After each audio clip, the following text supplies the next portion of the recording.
Testing 1, 2, 3. Mic check 1, 2, 3, 4.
Oh, you know what? My mic was muted. Sorry about that, everyone. I must have bumped it accidentally. Did we hear anything I said about the itinerary today?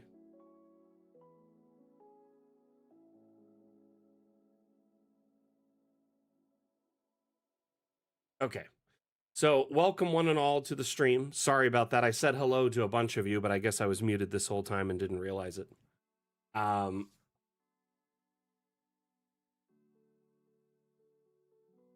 Hope you've all had an amazing week leading into an amazing weekend. Today's stream is the Dungeon Alchemist Mapmaking Show, which is our new variety stream we host every Saturday. Today's stream will be broken down as such. Damn news, we have some assets and object features to showcase. Well, object feature and some assets to showcase. The Damn Challenge will follow up immediately after that. Our theme is before and after. So we'll be showcasing entries from that, the various entries from that Damn Challenge. So stay tuned. The winning entry will be the first map we showcase today. Moving on, the Damn Question segment is Dungeon Alchemist Q&A held in AMA format. So if you have any questions related to Dungeon Alchemist, just stick around and you can ask them during the Q&A segment, and we will answer your questions and provide you with real-time support, showing you how to solve the problem if we can. Afterwards, the Damn Workshop segment is churches and temples. So we're going to be showcasing places of worship. which tend to be very critical in storytelling in, you know, D&D and Pathfinder. Tend to be a place you can visit quite a bit, especially if you have a religious person in your party like a cleric or paladin or something. Next, roofing. Dam features. We will be discussing roofing and the ways you can manipulate it. Anani, you're a bit sick. I'm sorry to hear it. Welcome, Pike. How you doing?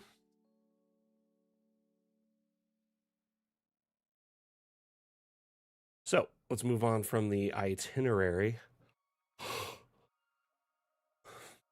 Let's get back to... Hold on one moment.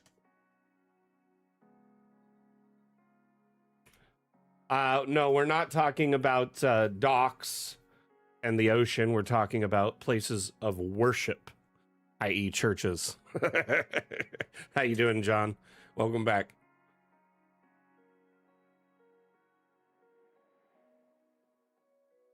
Alrighty, so let's get it right into our news segment. Nani, I hope you get feeling better. Sorry you're not feeling your best. If it makes you feel any better, I'm also kind of a bit under the weather today. You too, Pike. I hope you have an amazing day.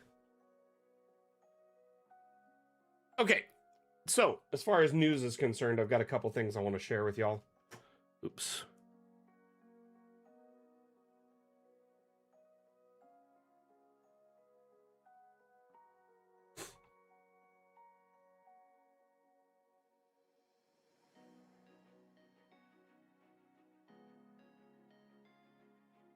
So we've got a bunch of new market stall options.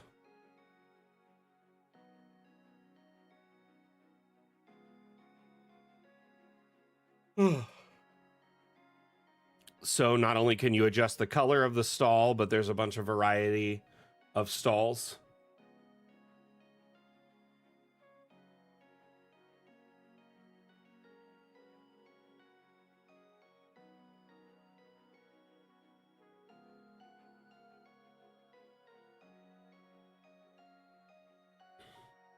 Everyone, is the music rather kind of on the light side? I'd rather it not be very loud if we can avoid it.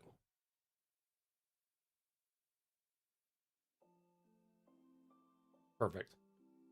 So, as you can see in here, there's a variety of different market stalls. Options to remove the cover or change the cover between an assortment of different colors.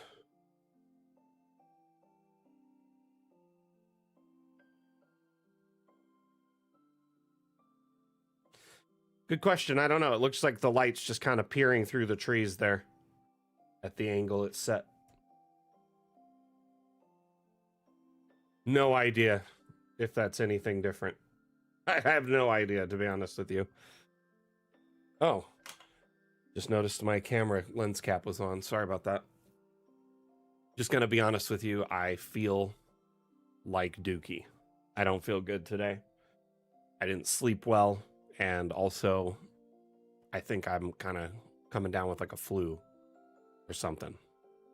Anyway. So I'll do my best. And if I look like death, it's just my face. That's just how I look today. So please go easy on me.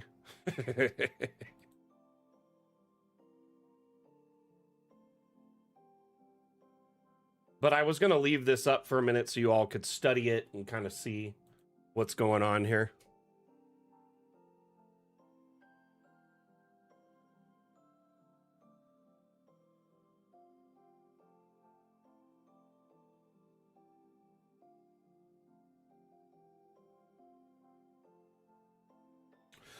Wish I had a sauna. It sweated out real good.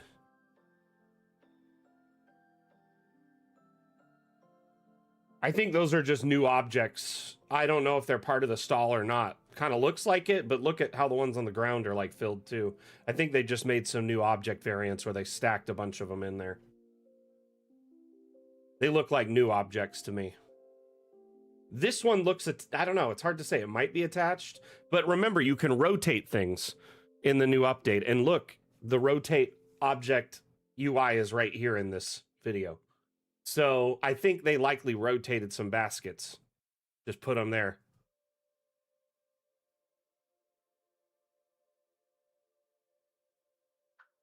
Yeah, this is a lot of teasers all in one, right?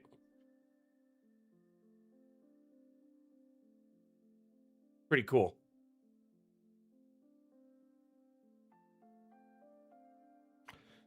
It's okay. I'll rest later. The damn show needs to go on, especially because we have interviews kind of lined up over the next like 4 weeks. So on the 17th, we have Highland Lass coming in for an interview. I don't know if you're familiar with Highland Lass. She's an active member in our community, both in our streams and in our Discord. Very active map maker, contributor to our community. But she loves to build maps that are essentially modeled off of existing historical sites, which is kind of her specialty. That will be on the 17th. So mark your calendars next Saturday, right? Same damn time, same damn channel as today.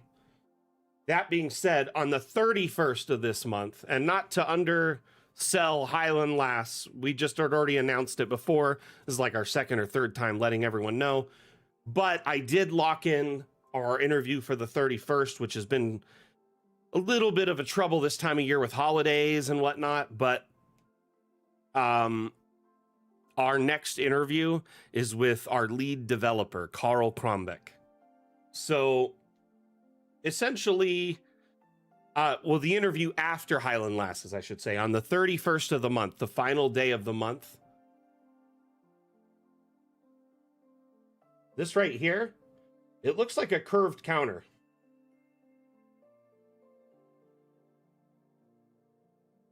It's an object is what it looks like to me. So our next two interviews are Highland Lass and Carl Krombeck, or you may know him as Aranis on our Discord. He is the wizard genius behind most of the development on Dungeon Alchemist. Honestly, I tried my hardest to get out the gate running really strong. That being said, I hope y'all will understand that I can't always get Wim and Carl in an interview in the same month. It's going to be tricky going forward, especially as we push to Fun with Objects Part 2. They'll be busier and busier. Though I will try to get, other devs in our team on, the artists. Heck, I might even just do an interview myself. We'll be doing plenty of community members as well. And I'll be reaching out to you. I was going to do a form, but I think I'm going to just be reaching out to people privately after discussing with the devs. It's worked really well this way so far, and I'm already a month out. So I'm going to try and get like 2 or 3 months out over the next few weeks.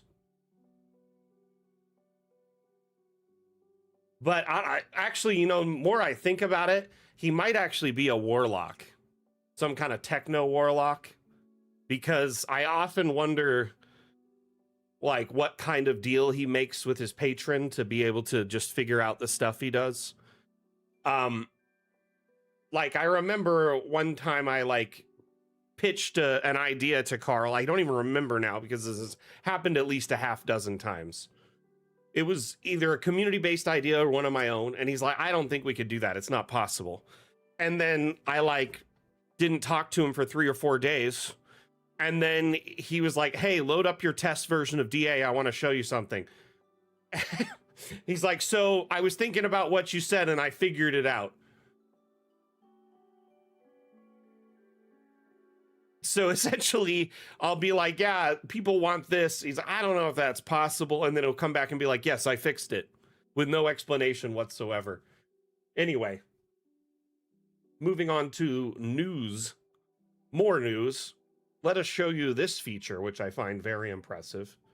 So we're discussing not only our upcoming interviews, but these neat new features coming in the upcoming Fun with Objects update. If you look here,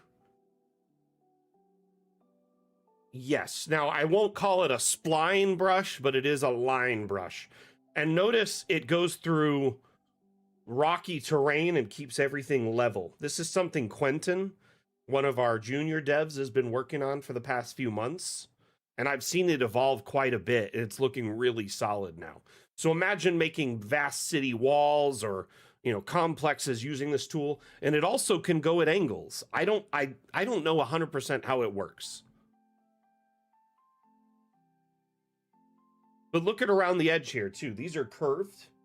He's figured out all sorts of stuff. So same elevation, straight lines, curved lines. I don't know exactly how it works, but it's dope.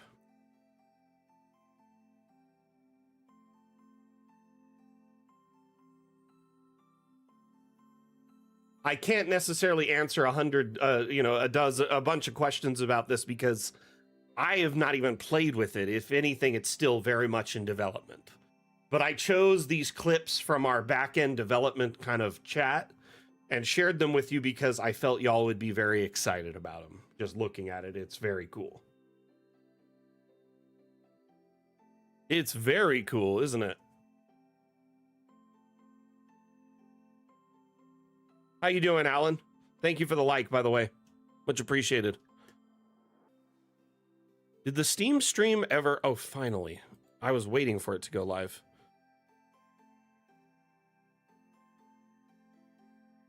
Yeah, so during the stream with Wim, we brought up the pipe section. The TikTok stream just ended. I don't know what I did. Hey, Fox, how you doing? I am so frustrated by this.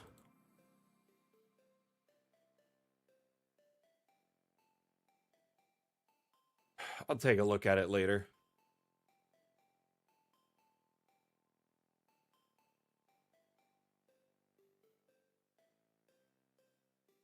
This is so frustrating. I feel like it's an error because I never get any notifications or emails, or when I look at like the guidelines and for violations, there's none in any platform. So it makes me very confused. Anyway, I'm sorry, TikTok.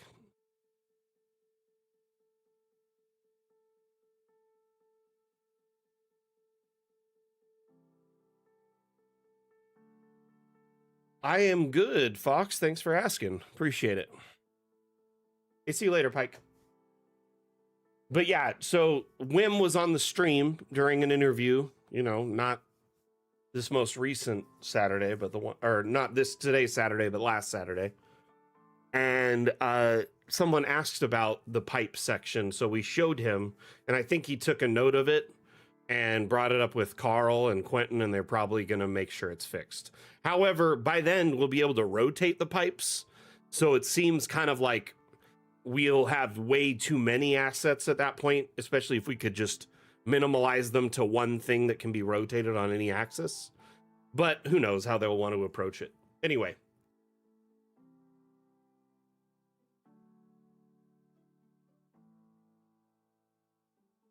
All right. That is all the news I have for today.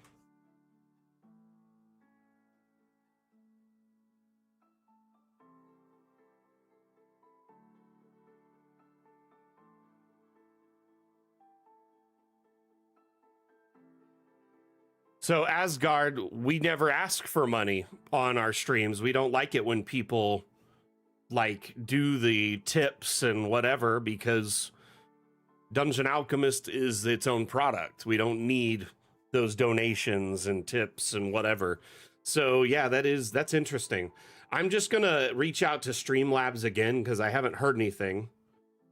Hoping because it was just the holiday and they got backed up, and we'll get it sorted. But I'm a little worried about our future on TikTok if this keeps happening.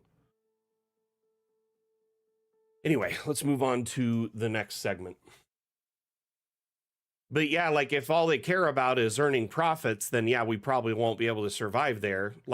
Twitch asked us to apply for partnership and whatever, and we said no because we didn't want to be exclusive to one site, and also we don't want ads on our channel.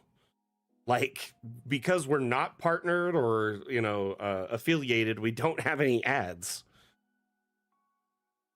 Anyway, so we're going to go into the damn challenge segment. Stand by.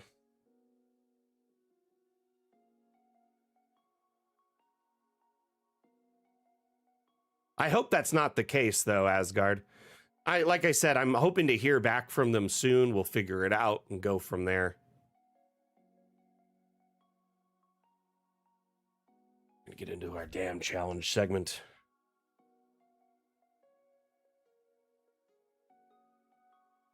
I don't get any notifications.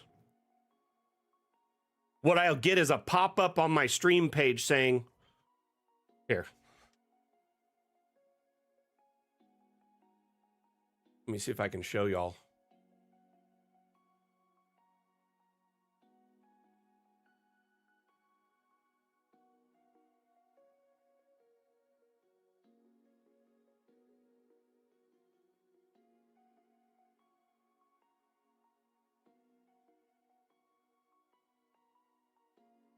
Trying to copy this image, but it says it's on Streamlabs end. That's why it's so confusing. Anyway, hoping Streamlabs says something to me someday so we could figure it out, because all my other streams are working. It's not like I've been banned. Like, seems very personal to...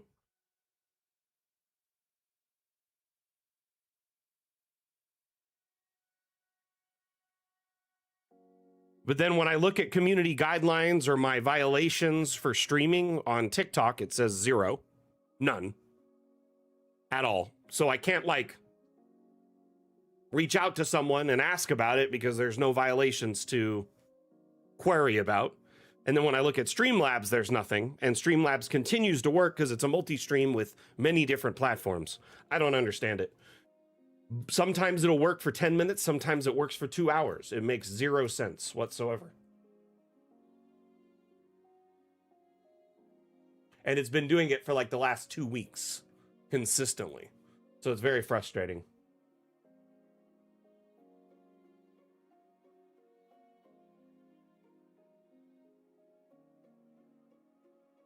Well, I'm sorry that happened over on TikTok, whoever was watching there. Hopefully they found their way over here.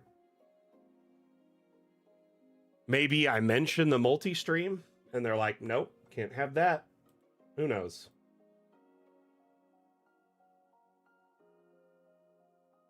All right, moving on. This is the winning map of the damn challenge.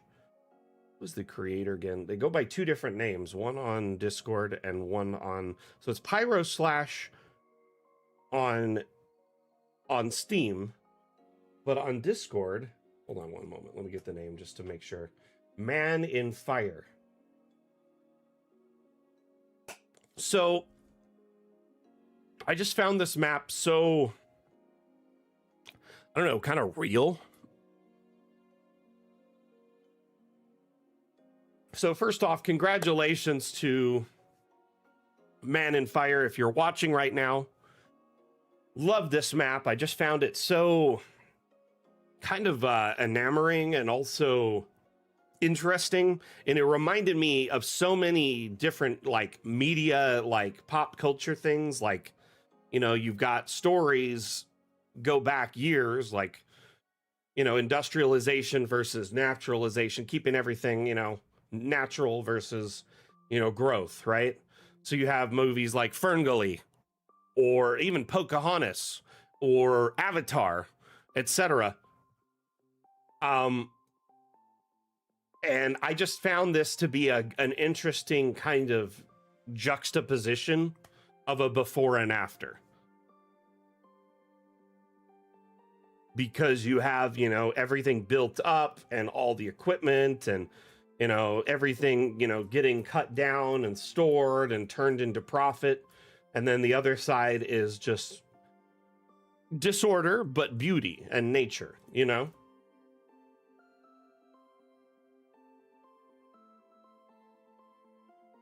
Yeah, the little, like, ooze over here is sad. There should have been some turtles and a rat.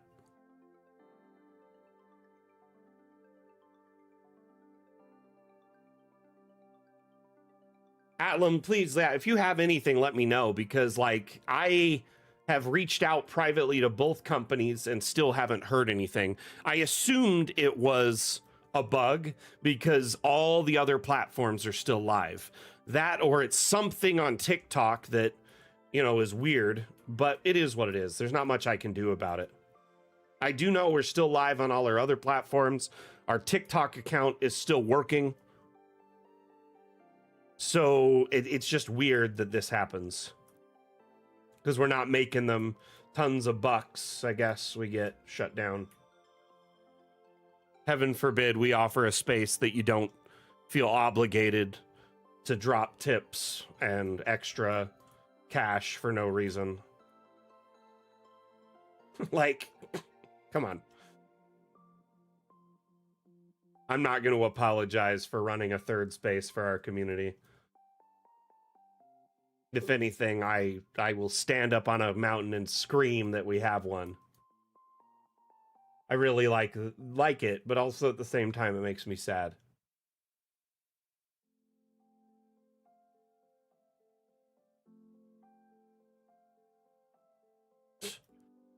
More like EA, the stream platform.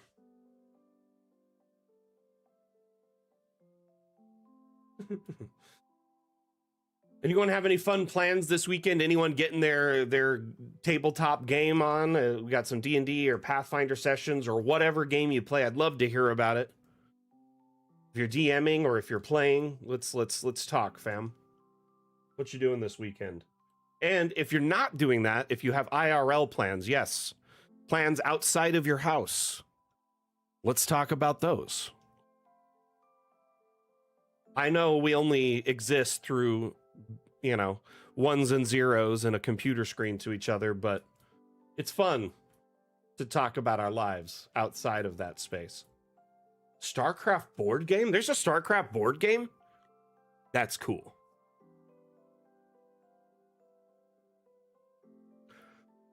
Man, I remember playing the crud out of StarCraft as a kid. My life for hire.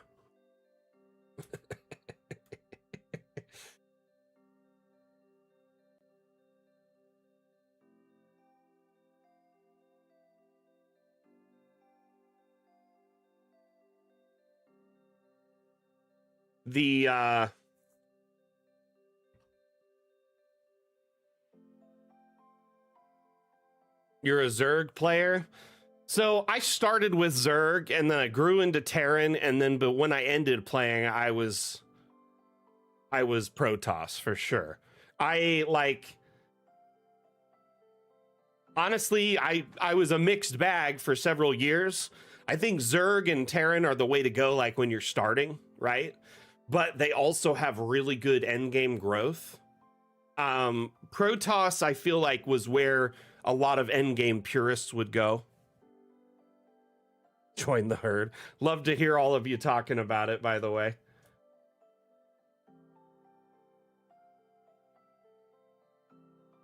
So, you know, Jim Raynor, the like Terran like dude from like all the story mode, right?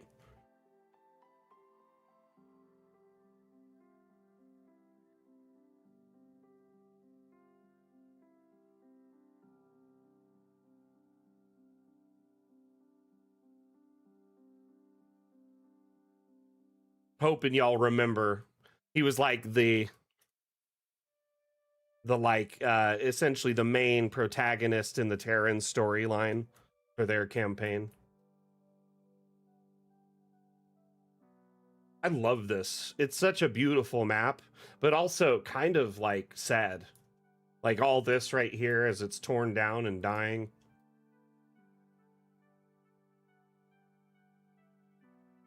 It really is an amazing contrast of before and after. That's what I found most striking about it.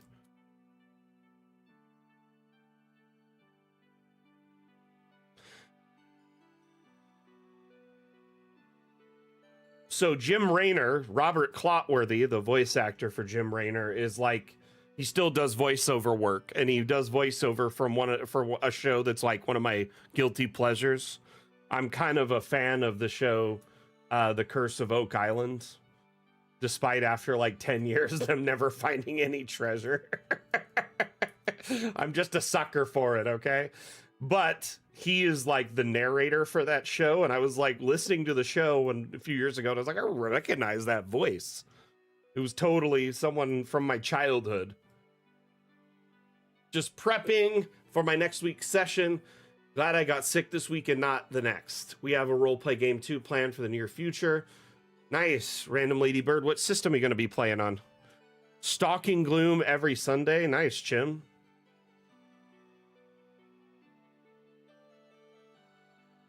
Not all that familiar with that system. Let's take a look around this in a token perspective. I've been looking around a lot with my camera, and I'm sure a lot of you have been trying to Whoa, there's a ceiling there? Let's go up. Yep, there is.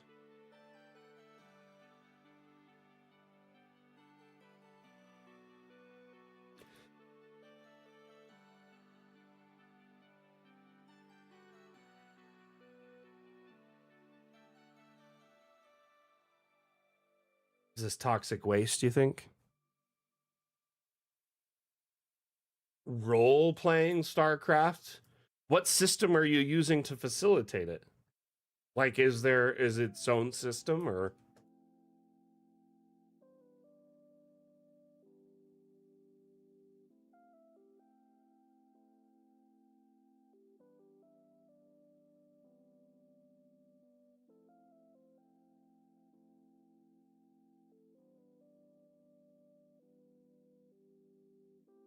I mean, yeah, it's got definitely the floating skulls there. Doesn't look safe. Interesting. Man, I learned so much today about StarCraft that I didn't even know.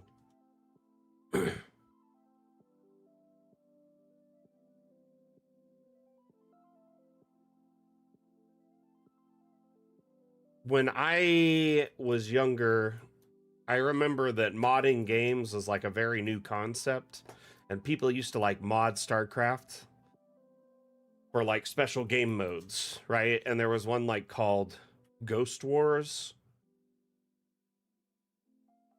And it was kind of essentially the prototype for like most of the lane battling games that you play now, like that people play now.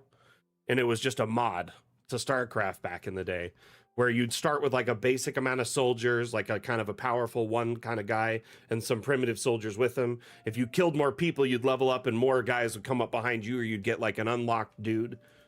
Man, it's crazy to think about.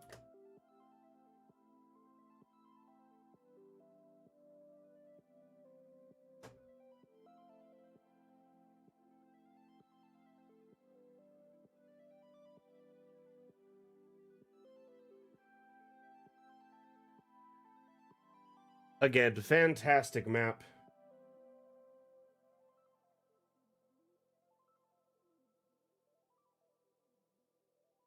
Really? So you were just learning about Skyrim modding, and then you're like, found Dungeon Alchemist one day? Man, the Skyrim to Dungeon Alchemist pipeline, I wonder if that's a thing. Yeah, I really love this map. Here, I'm going to remove the roof, though, so we can kind of just continue looking at this. I found it, just like I said, a really good contrast of before and after, all in a single map.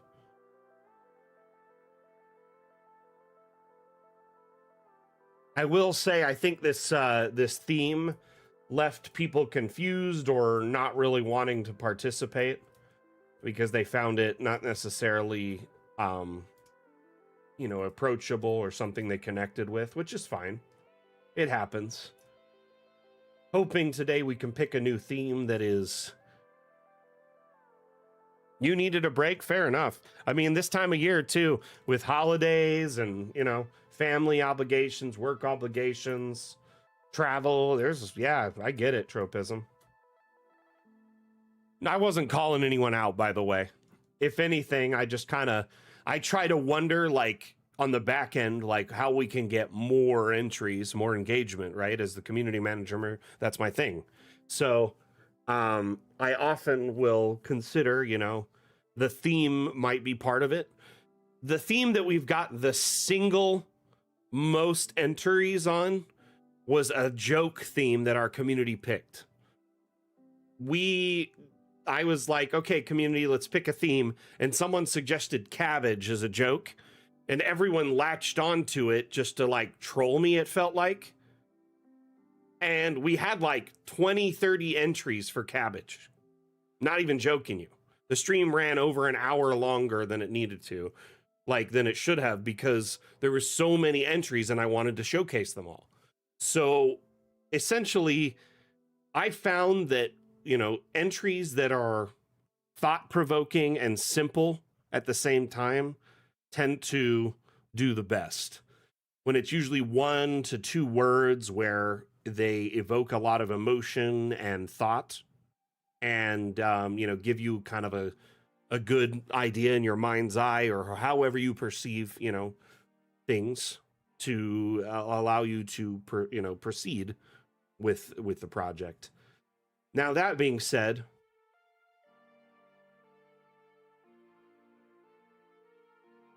cabbage, my cabbages, right? Yep.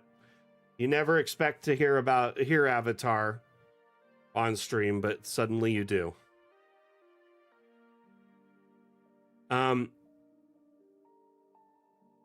Anyway, I think our next theme should be, you know, simple, but also kind of well-rounded and open-ended. Cabbage 1.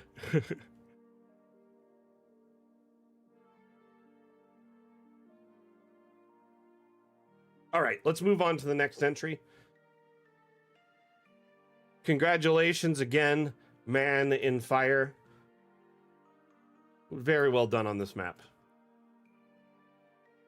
I do have some other maps mixed in here, so give me a moment. We'll move on to the next one. This one's from Lalandra. Forge could be a good one. Legendary. Legend, wait for it. Wait for it. So, Lalandra, when I was reviewing your map, I noticed a bug. Thank you for helping us discover this. I honestly think your map is beautiful, and these portals look so interesting floating in the sky. And then I realized, wait, well, how is this happening? It's because you put the portals in the arch doorways, but they're still visible on the floors below, which means we must have missed this in our testing. You reported it already? Fantastic. I will also bring it up with them. But honestly, it kind of is neat. Like, the way you see them floating around at this point. I'm not going to lie. I was like, how did you do that? It took me a moment, and then I realized, oh, it's a bug.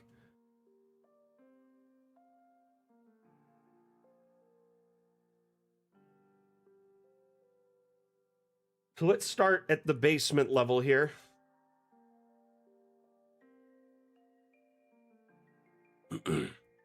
As you can see, each room is kind of a before and after.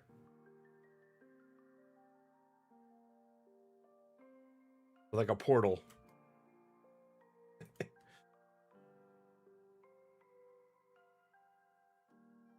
So here's the dining room before, here's the dining room after. Here is the, you know, the great room, study, and then before and after. That makes sense. Yeah. Honestly, I think it's kind of neat for sure, the bug. At first I was so like, oh man, this is a new, like, someone broke DA in an amazing way. People are going to use this. Yeah, it does have that mirror dimension kind of vibe, right?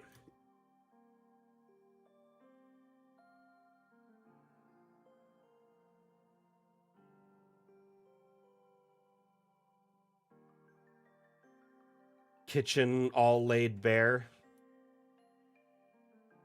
Walking through it like a haunted house. Interesting. I love that idea. I never even considered that. I often go into everyone's map with a blank slate. I don't like to read your descriptions or your captions. I look at the pictures that you've shared and I dive into the map and explore it as a fresh set of eyes. And I don't judge the maps until all entries have been submitted.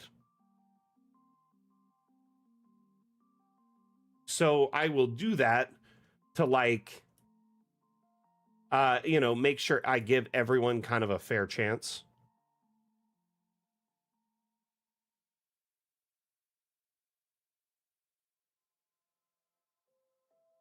Well, I don't like to make a perception based on someone's description. Sometimes people don't use descriptions in their maps.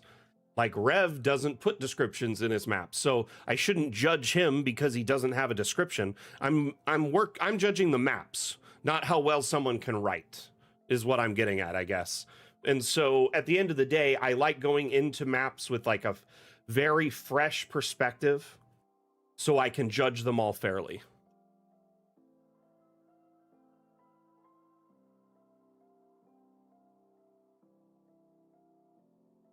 I think the bathroom contrast was one of my favorites. Also, I love how you squoze in every one of these rooms in the build.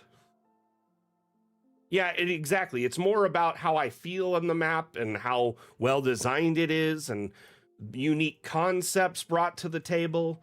Often, like, I judge based on a bunch of parameters that aren't necessarily like things people consider. Like, I'm often looking for things that surprise me and shock me.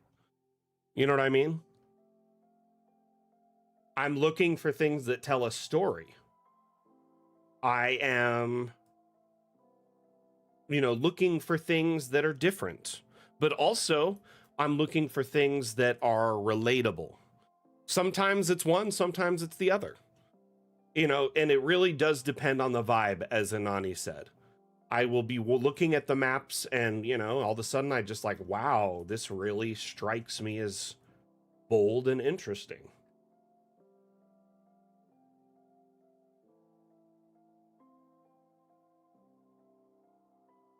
I guess it's hard to explain my process fully. Just all moss and dead plants. Sag. Alrighty.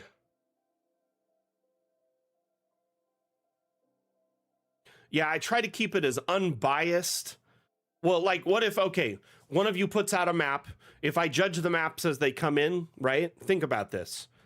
Then I might make an opinion about a map before another map comes in that's really good. Okay? So I usually judge them all, one after another in a short window. So it's like fresh on my mind, not separate.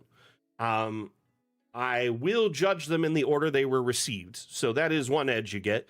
Yours is the first viewed if it's the first entered. However, you give yourself more time to work on your map if you're one of the final entries. So it's a catch-22 for sure. I think there's benefit to both mentalities.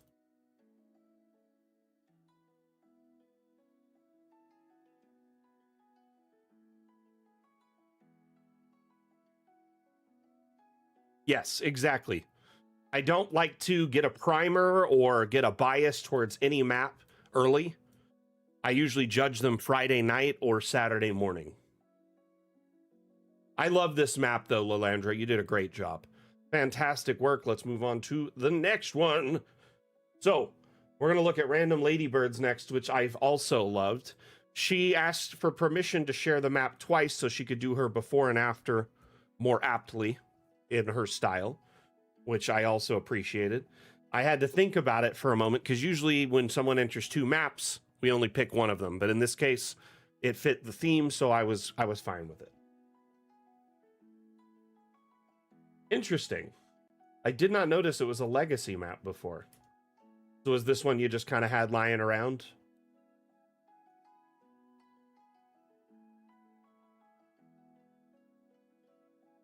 I love this little area here. The kind of partitioned lounge.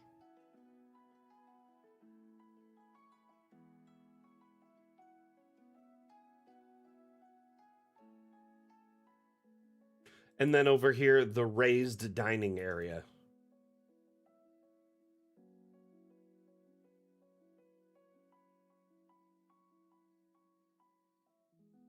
I love the tavern as a whole. Just vibrant, good lighting, good environment, you know?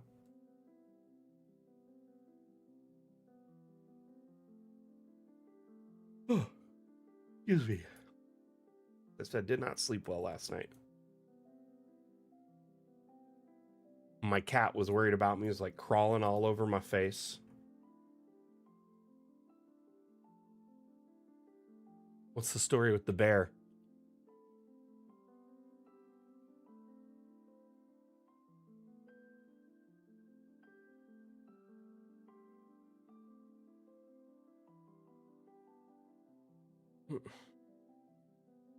Stand by, people. Just 1 second.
So, sorry about that. My garage camera was going off like crazy, and I just wanted to see what was going on. My son was out there. I didn't know what he was doing. So, anyway, I am back. Okay, let's get back into this. Let's flip over to the alternate side as we're waiting for Random Ladybird's explanation of the bear. Yes, chef.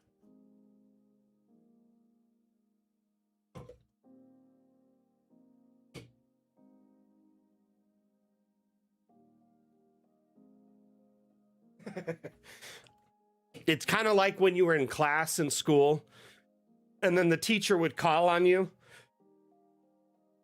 You know the answer, but you'd be heckin' nervous and all of a sudden freeze up, right?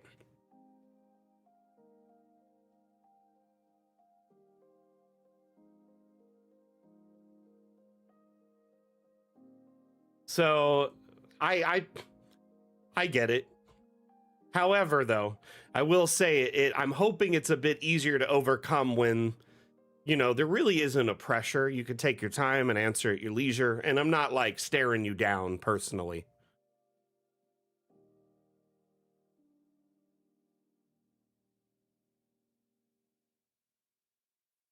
Bert.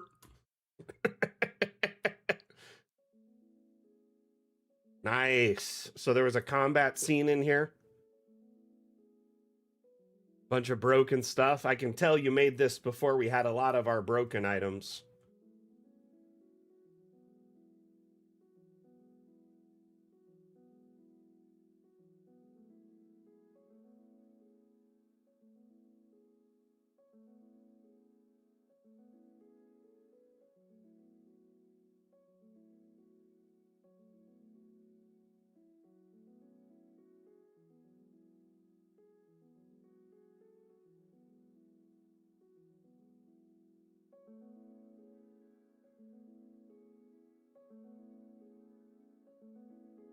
Burst Reynolds. Why do I feel like his career would have been much more prolific if that was his name?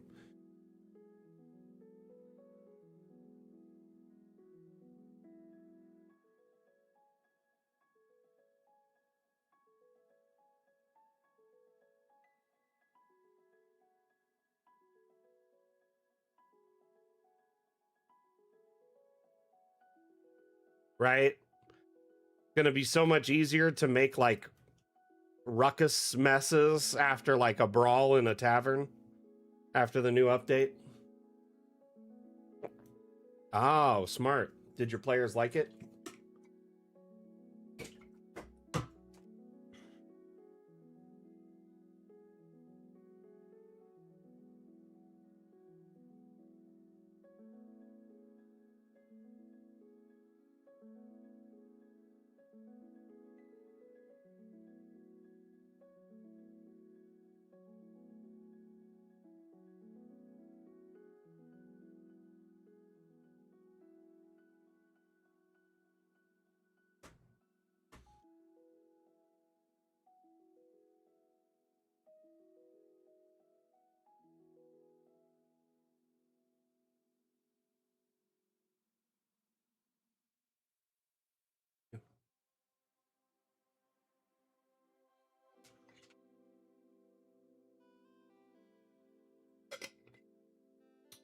Excuse me.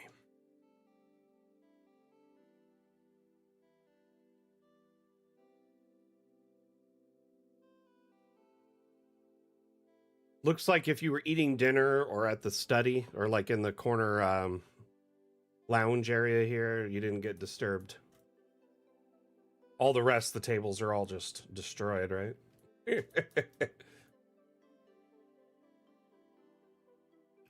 Fantastic, though. Love this map. Really great work on this. And I love that a legacy map still squeezes its way into the damn challenge here and there. Yeah, some blood decals would be great. Remember, you can always use abstracts for blood, though, right?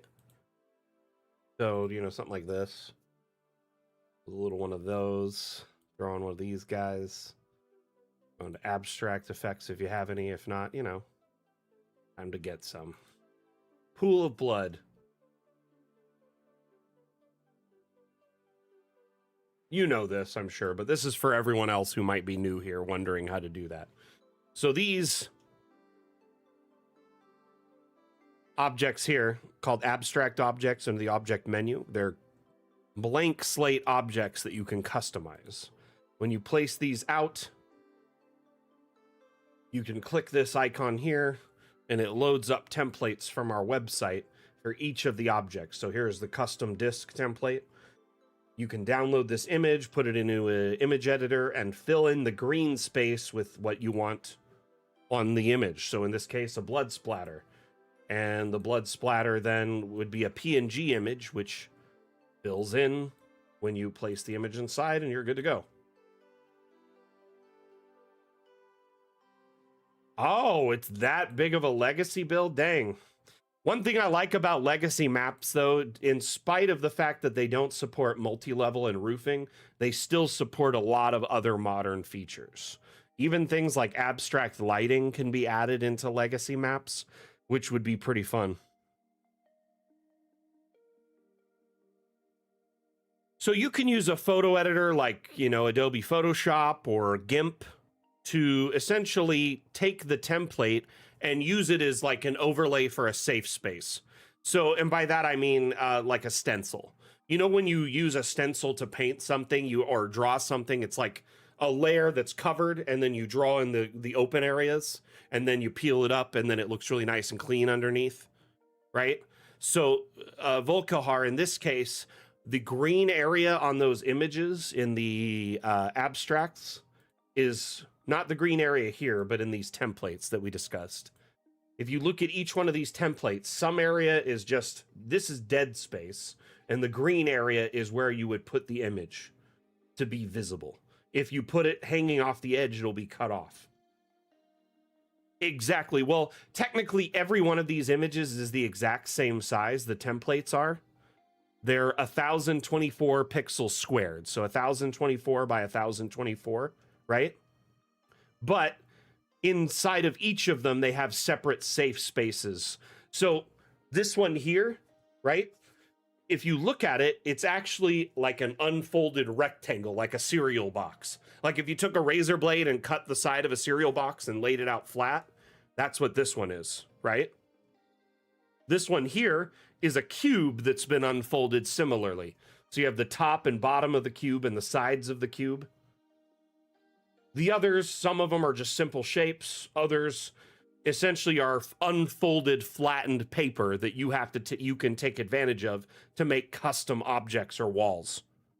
Though I will say, like the cube and a few of these other ones became redundant once we added the workshop and the Steam, like the asset uploader, because now that you can import custom 3D models, I mean, yeah, if you can use a graphic editor better than the 3D editor, you probably should start there. But if you can even learn a little bit of 3D modeling, you can start importing custom walls, windows, all sorts of stuff. Objects from all different, games and like themes. Stelios, how you doing? Every time I see your name, I think of that long-running joke from American Dad. I don't know if you're familiar with it.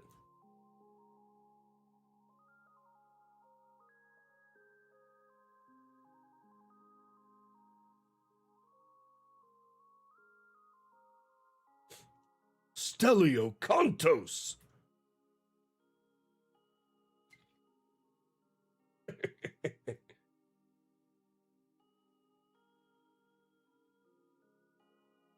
Okay, so Stelio, Stelio, to confirm, you're saying you're map 1, so you're Pyro Slash?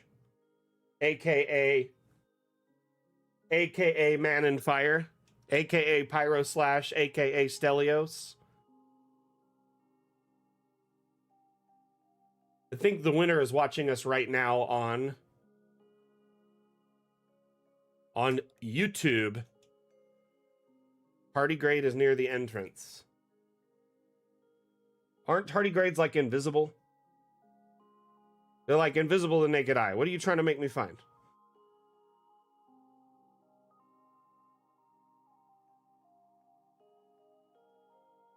Okay. Well, congratulations, my friend, on your win of the Dam Challenge. I'll be reaching out to you by about Monday afternoon at the latest, at least, to send you your prize. So just kind of, watch your DMs on Discord. Congrats again. And all the viewers across our various platforms all loved your map a lot. Oh, painting. I'm looking for like a tiny little guy on the floor, like caterpillar sized. Too funny. I'm a bear biologist. Stupid bears.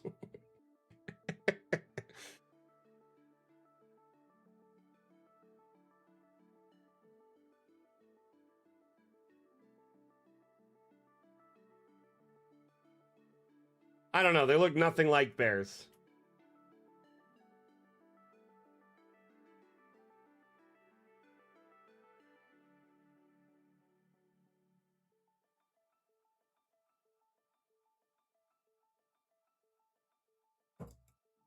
You'll get there soon, Rev.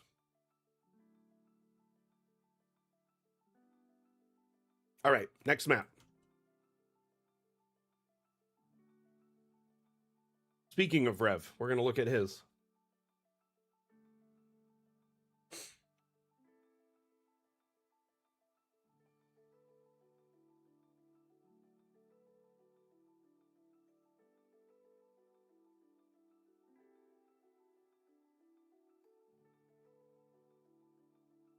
Gotcha. I'm like looking all over. Like, I'm so dumb. I'm looking for like a little guy on the ground, like a little caterpillar or something that looks like a tardigrade.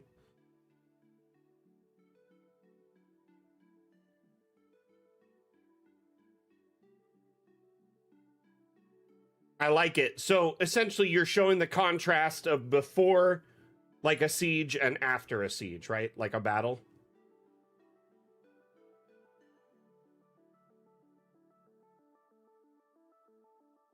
Surprised that the church was left alone, but you know, they could be, instead of stitious or superstitious, they could be extrastitious.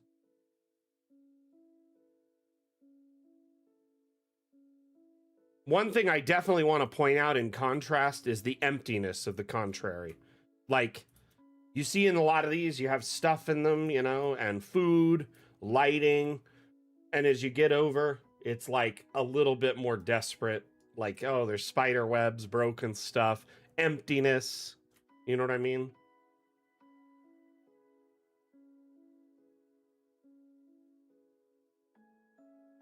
I love the burnt down use and the broken stuff. Smoldering wood, like, you really captured it, brother.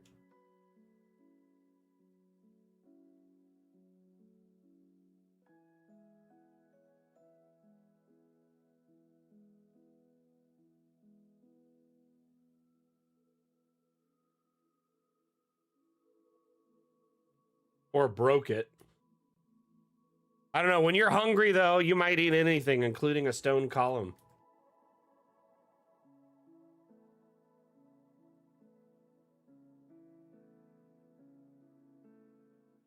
It's okay. We can use him for first person perspective. He's like over here guarding the smoldering ruins. He's like, well, I failed. I'm going to get fired.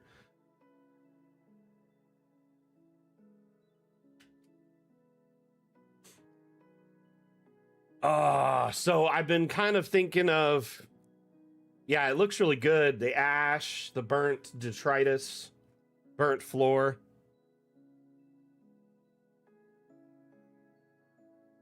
Yeah, they do that so you're not using bandwidth when you're not present. If you set the stream into audio only mode, it might let you have another tab open so you can listen. That, or you may want to just drag the tab away so it's on its own like thing instead of with that group of tabs. Because you can take a tab from your window and pull it out into its own separate window, or like from your group of tabs into its own separate window. Fired, guy.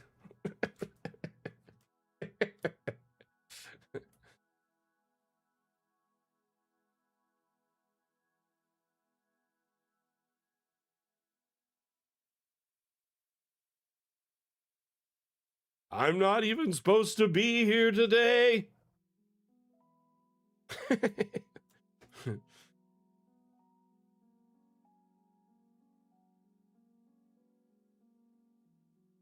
Keep calm and Ignis.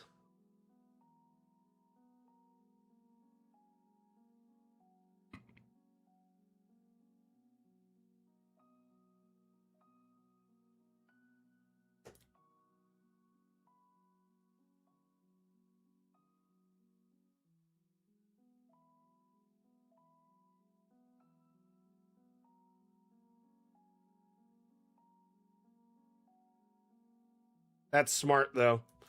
Yeah, as long as it's still open in its own window, it should. Hey. Hey. Blocked by bookshelves.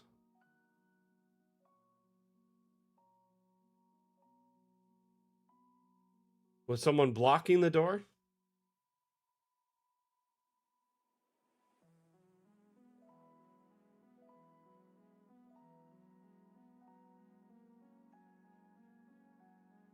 I mean, technically, you could say someone barricaded the door. They didn't want people breaking in during the riots.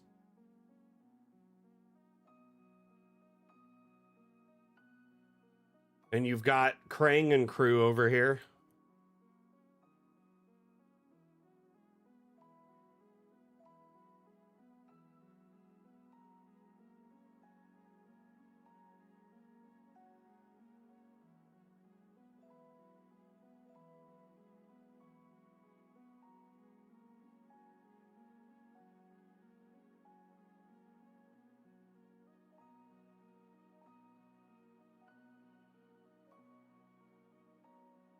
I just like the idea of a barricaded entrance, like an improvised barricade. You know, someone put bookcases up against the windows and doors. They're like, I don't want anyone breaking into my shop. Oops. I did not mean to say that.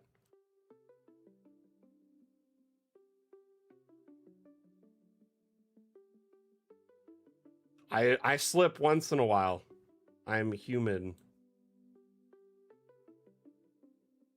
Honestly, I've never seen barricaded before. And this is hilarious. Like, I've never seen it, and it makes sense in this, though. Like, a place where there's a siege, a shop owner would barricade his shop and maybe even defend it with his life. If there was, like, riots, not necessarily a siege, but, like, riots or upheaval, unrest. We see it all the time in the modern era. I'm sure it happened back in the day, too. I just like the idea, the concept of the shop owner barricading all the windows and doors with, wooden planks or objects inside. Yeah, for sure. So we turn a mistake into a story there, Rev.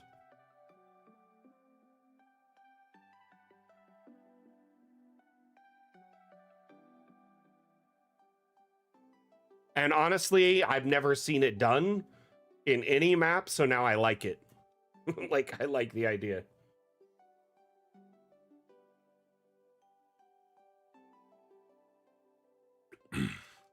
Very well done, Rev. Very well done. Happy little mapsident, as we say around here.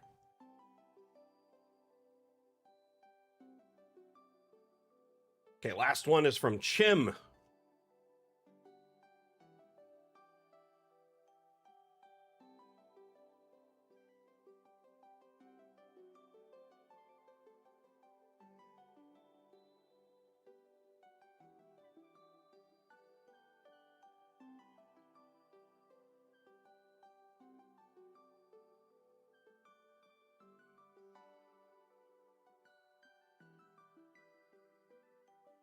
Your map makes my computer crawl. Not gonna lie, I'm gonna have to lower the settings. I probably should have done it before I even opened the map.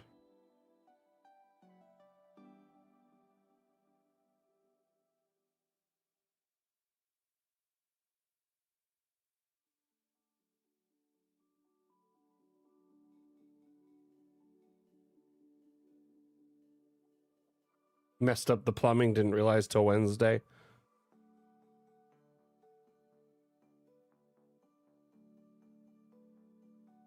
Is this in a map or IRL?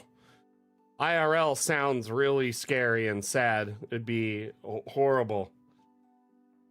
In this map, gotcha. Yeah, I love the signs too. It's one of my favorite things. It's kind of her style, if you will. Jim, honestly, this was a really beautiful map, really heavy contender for winner. It's like you sadly just can't win 2 in a row. You did great work on it, though. Let's start down in the lowest level here.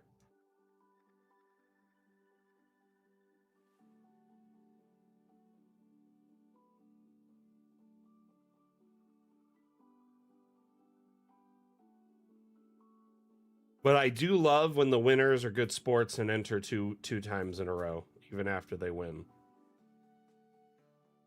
This right here trips me out.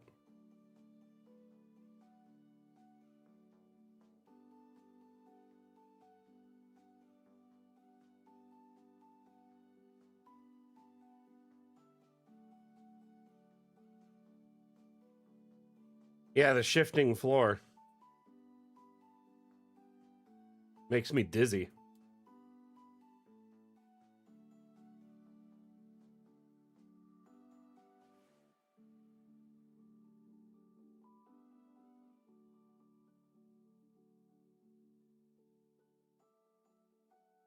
How does it make me dizzy?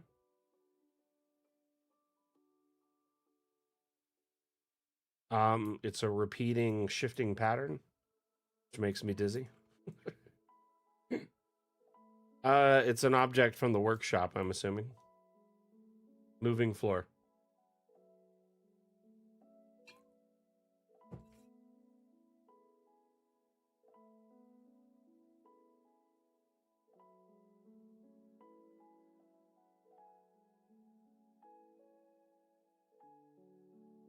So what's the story with the eyes, Chim?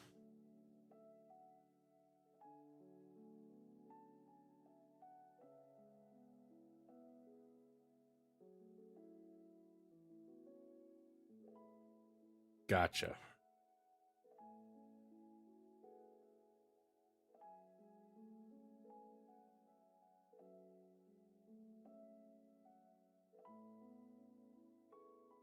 Like cave paintings.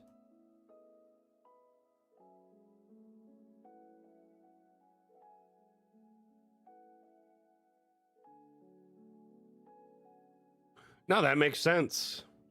Your before after is more a timeline of ancestry.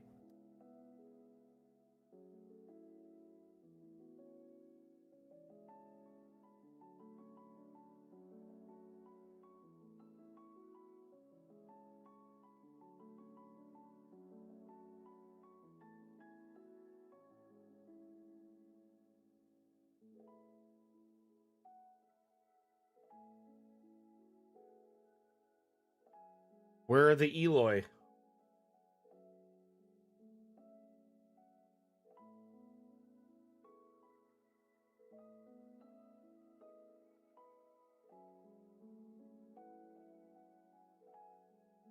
I love this transition though.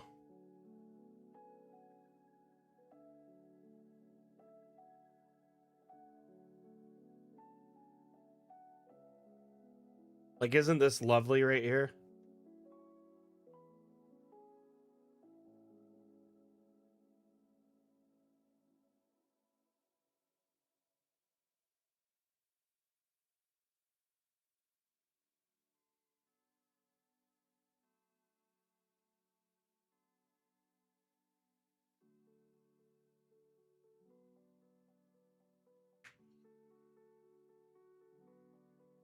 Yeah, we'll take a token through it in a bit after we go through each level.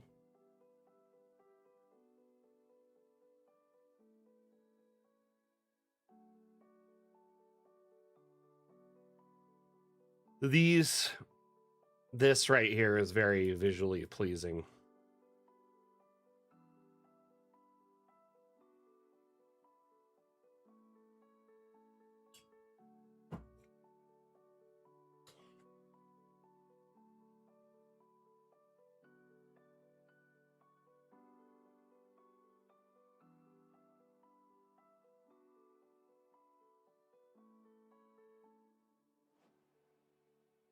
It does seem like the poop rolls downhill, so to speak.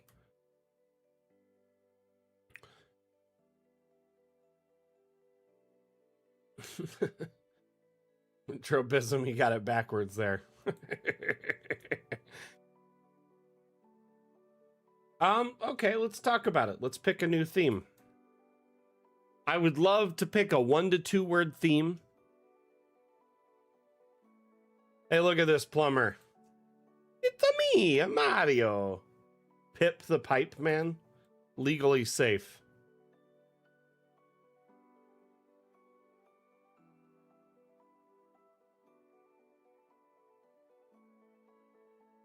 Hello.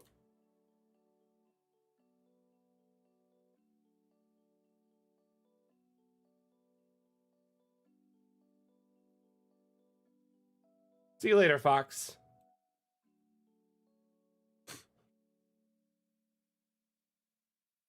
What other sounds does Mario make? Wah! Wah! When he jumps.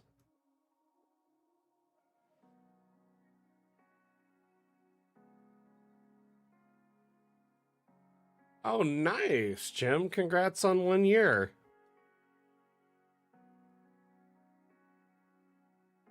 What are you going to do now? You going to go to Disneyland?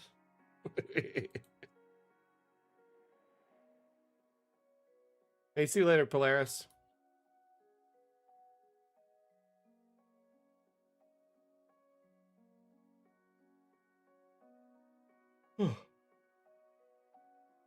Hopefully we can get through this map. It's laggy. Whoa.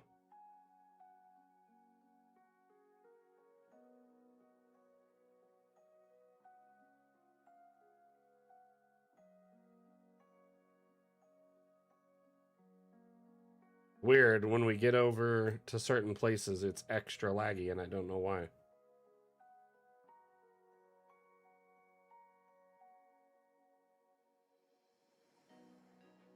Ah!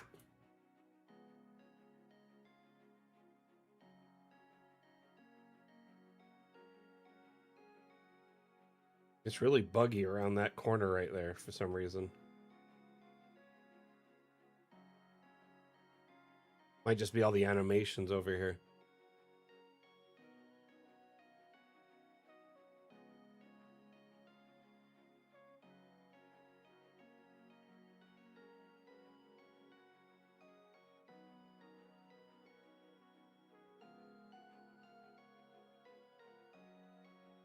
Can't look at all the effects over here, Chim, or I'll crash my computer, so... Oh no! Okay, very hard to explore this in first person because my computer keeps lagging out.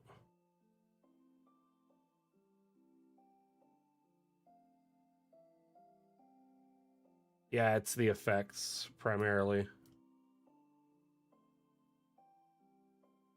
Jim, if you could share your specs for your computer, I'd love to know, because, man, it seems very powerful.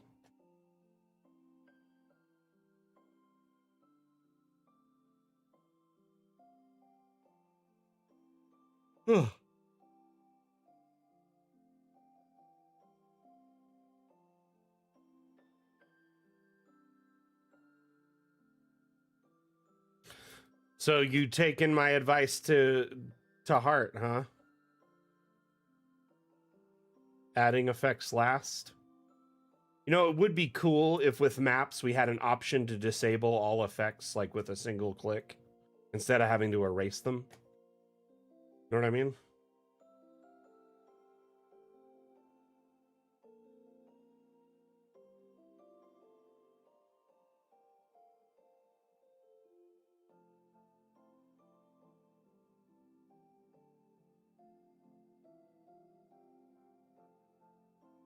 So you had a plumber come over and help you with your pipes?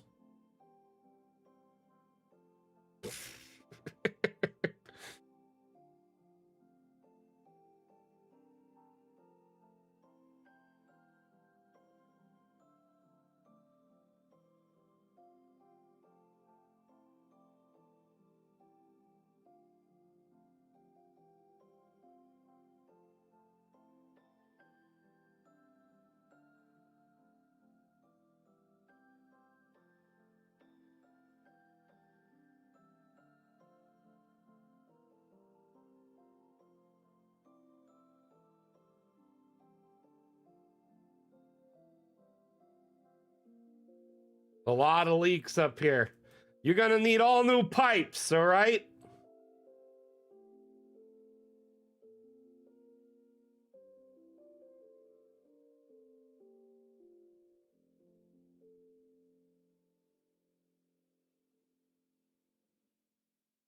So this is Pip, and I'm Piper. We're plumber brothers, and you're gonna need all new pipes, ma'am. All new pipes. The previous plumber who was here has no idea what he was talking about. No idea what he was doing.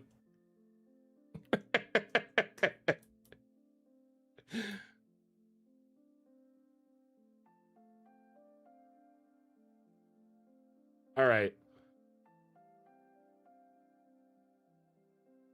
Bronze Age plumbing, so you know there's lead in it.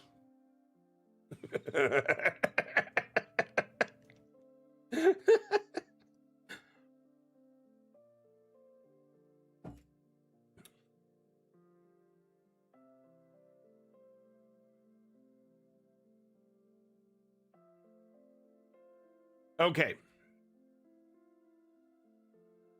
I will definitely check it out. Like I said, I usually don't watch any of that stuff till after,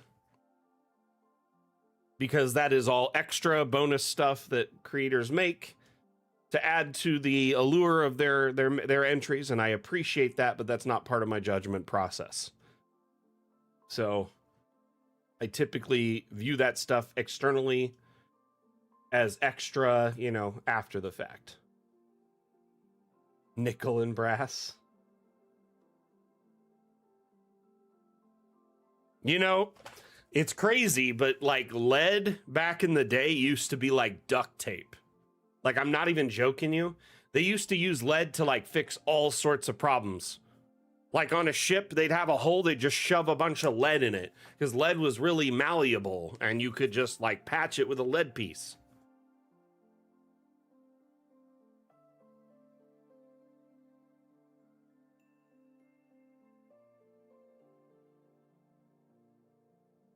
This one, yeah, it reminds me of that one you did ages ago that was like all the different mountains. It lagged me out so hard. Do you remember that one?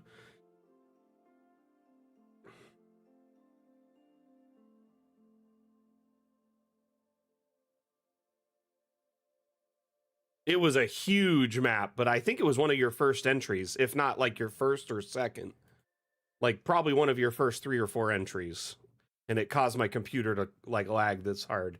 But anyway, I think it's a beautiful map. You did a great job.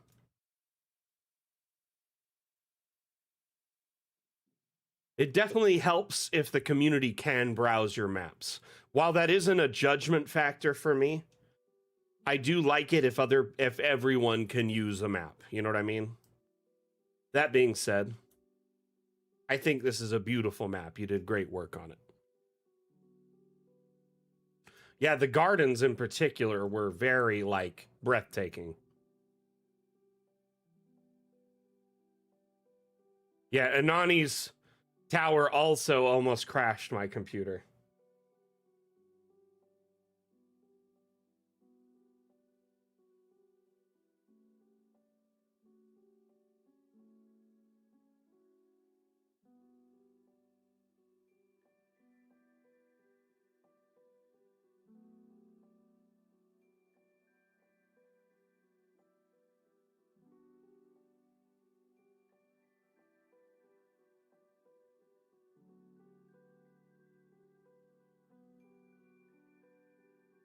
Nadia's gift shop? It sounds like a Spencer's Gifts.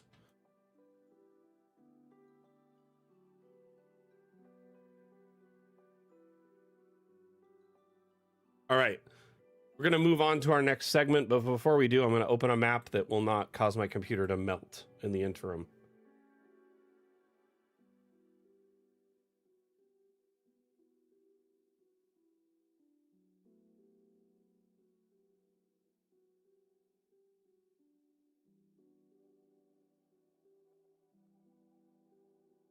Alrighty.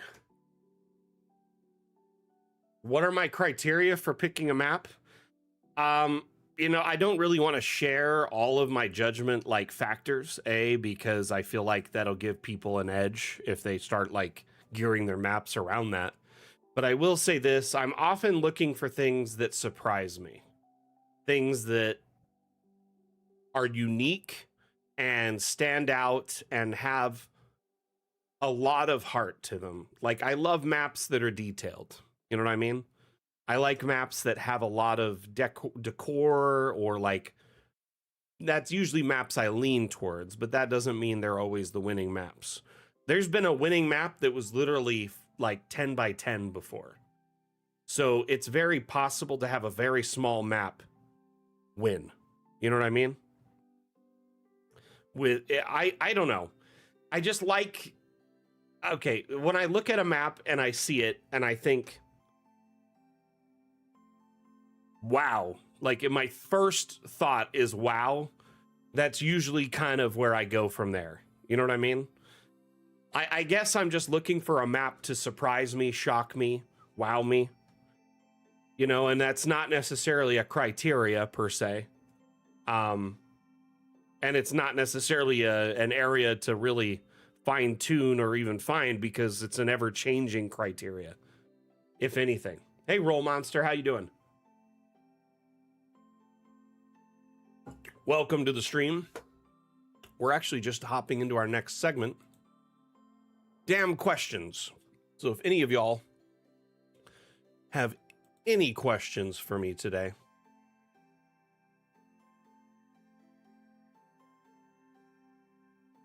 The thing is, okay, I've seen thousands of maps, right?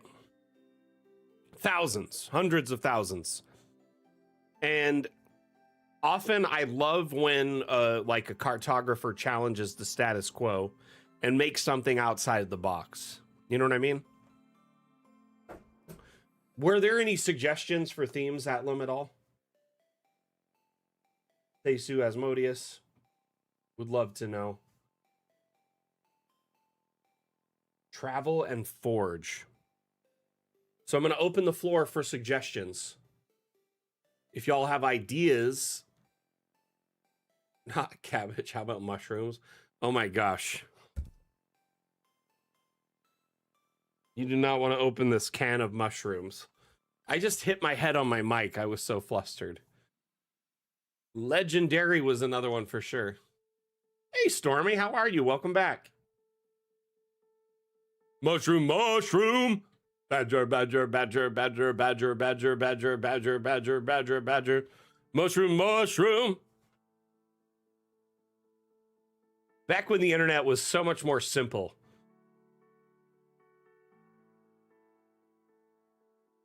It's a snake, oh, it's a snake.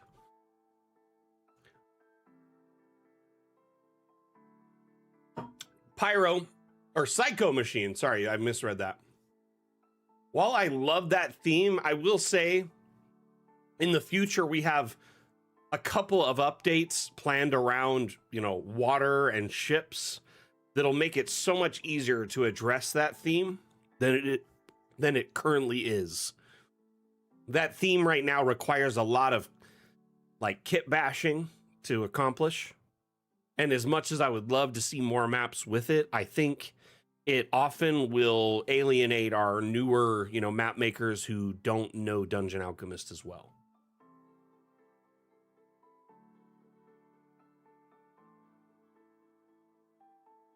Spoilers, everyone knows our roadmap. That's no spoiler. We've got at least 4.5 major updates until we leave early access. Our next update, Fun with Objects Part 2, is the second half of the update we launched last July that included multi-level and roofing and whatnot.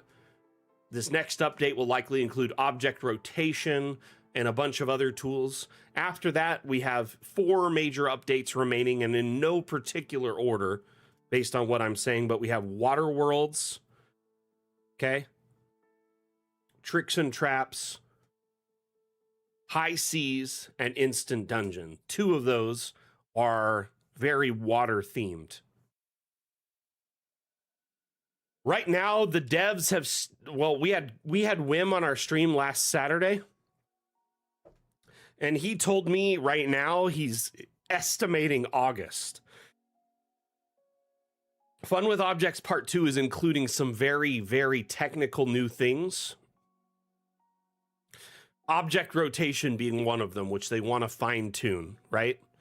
But Wim said he has a formula for what he thinks the launch dates will be. He takes whatever Carl estimates and he adds 3 months. Like, he said that on the stream. It made me laugh out loud. So I'm thinking it'll probably be Q2, maybe even Q3. Stormy, unfortunately, that looks like the way it might be at this point. And that's just an estimate. Keep in mind, our devs like to under-promise and over-deliver a lot. I think they don't like to lock themselves into windows, per se, because it often will get us in a position where people are like, wait, we were supposed to get an update. You know what I mean? So while I'm saying August, who knows what'll happen. I think that's just a broad estimate at this point.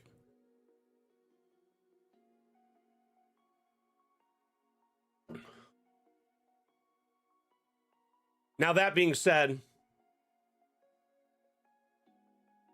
we did add a new dev to our team in the last few months. We have been working a lot behind the scenes. Our team's all back from holiday break. So essentially, they're diving into their work, and they're very, very focused on it. You know, we have these streams, we gather community feedback, there's bug reports, there's always things going on in the background we have to work on, right?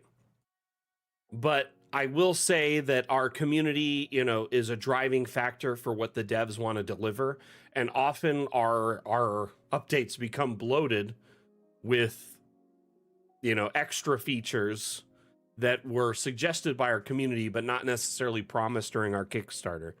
And I think that's part of the reason our development has been stretched out a bit. I mean, multi-level roofing were things never promised in our Kickstarter. So that's like a great example, right?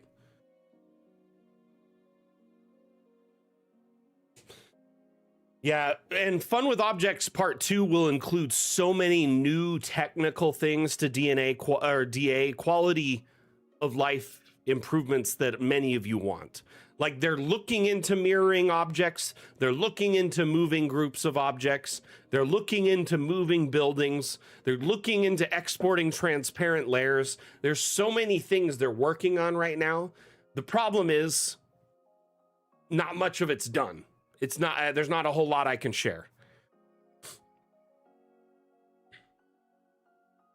Rotating objects on any axis was never planned either in the Kickstarter. That is just a heavily requested feature that the devs you have slowly and consistently chipped them away and wore them down. They now want to add this feature. Oh yeah, do y'all want to see some of the teasers from last week when Wim was on the stream before we move on? I mean, if you want to have questions about Wim's interview, we can address it. By the way, this section of the stream is to address questions about Dungeon Alchemist. So if you have any questions, concerns, feedback, suggestions, support inquiries, ask me now and I'll show you live.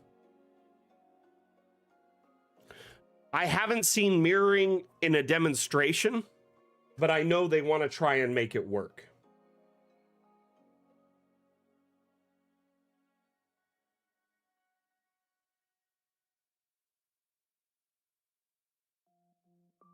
Murphy must be a beast.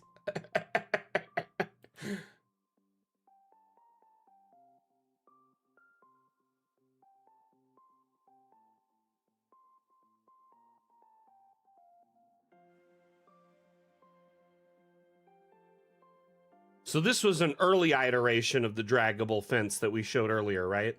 Notice how it's following exactly where he's drawing. But they're all at different heights, right?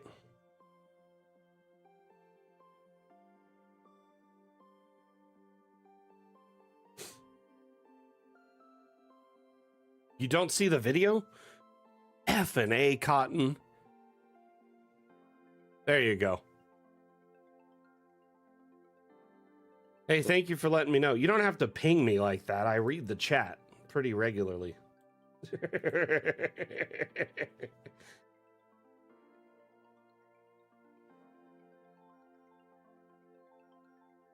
This is kind of an older iteration of the fence tool I shared earlier.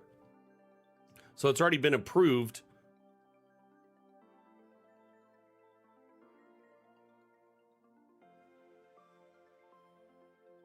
One thing that was really very, very, very popular on our last stream was this new room type.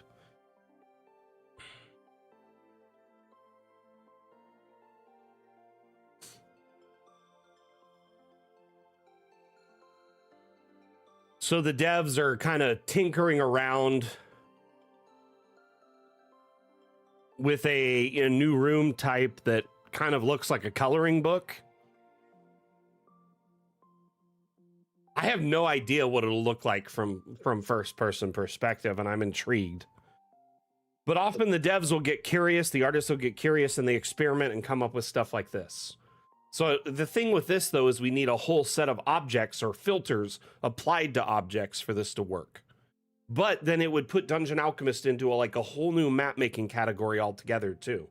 So, you know, when they talk about World Alchemist, I feel like this is what they're talking about. Things like this that branch into other styles.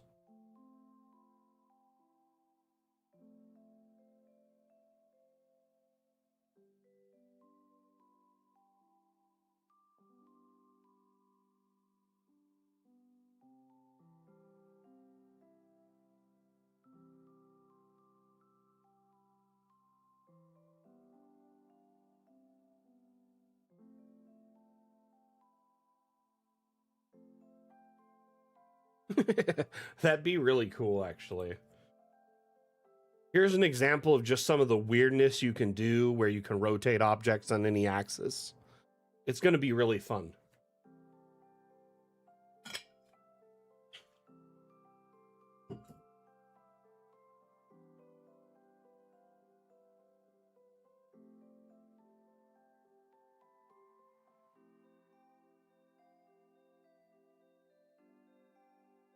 All right, so I do have some questions from our social media that I'd like to address before we wrap up the question segment.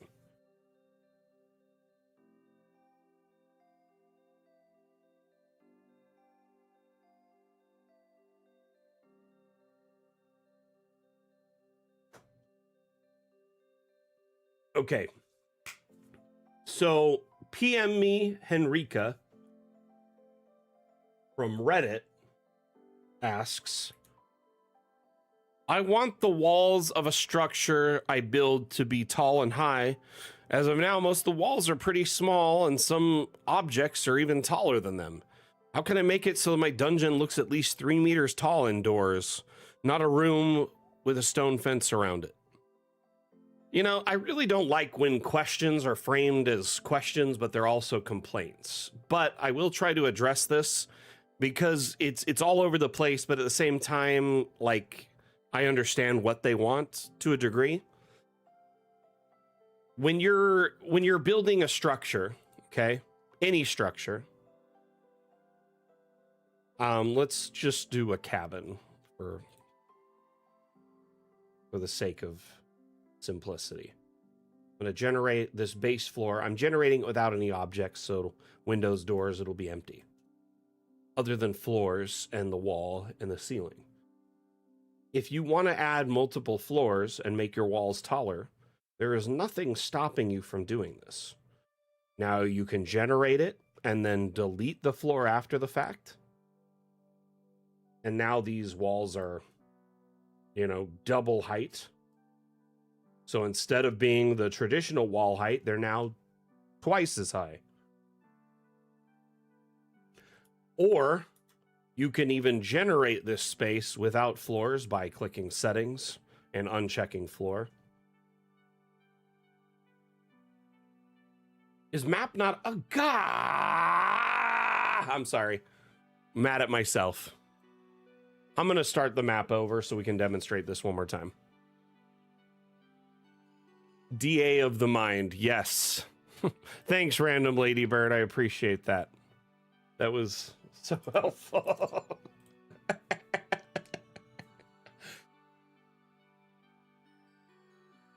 I don't know why I did that twice in a row. I'm sorry. I did not get much sleep last night, so my apologies. Okay, so we'll try this again. PM me, Henrika says, and this is from Reddit, I want the walls of the structure to be tall and high. As of now, the most walls are pretty small.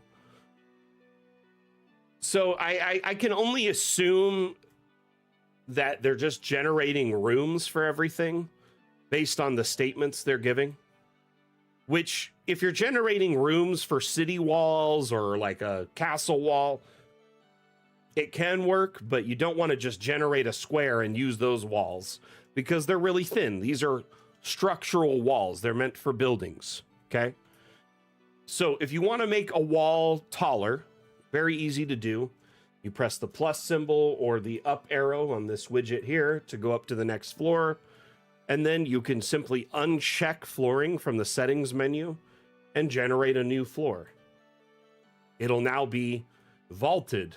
And this is like 20 some odd feet tall, well over 3 meters. So that's definitely a possibility. Now, let's say you want your walls to be thicker around this outside edge, right? Or maybe you want like a city wall around this. Often, you know, I will use like crypt or castle because they have stone walls.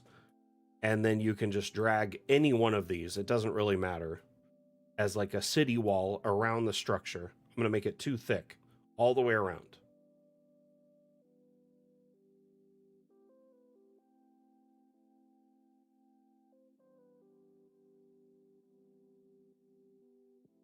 Because their question wasn't quite clear, I just want to make sure I cover all my bases here. So now we have this structure all the way around. Oh, I'm on floor 2. That ain't going to work. There we go. And we generate it.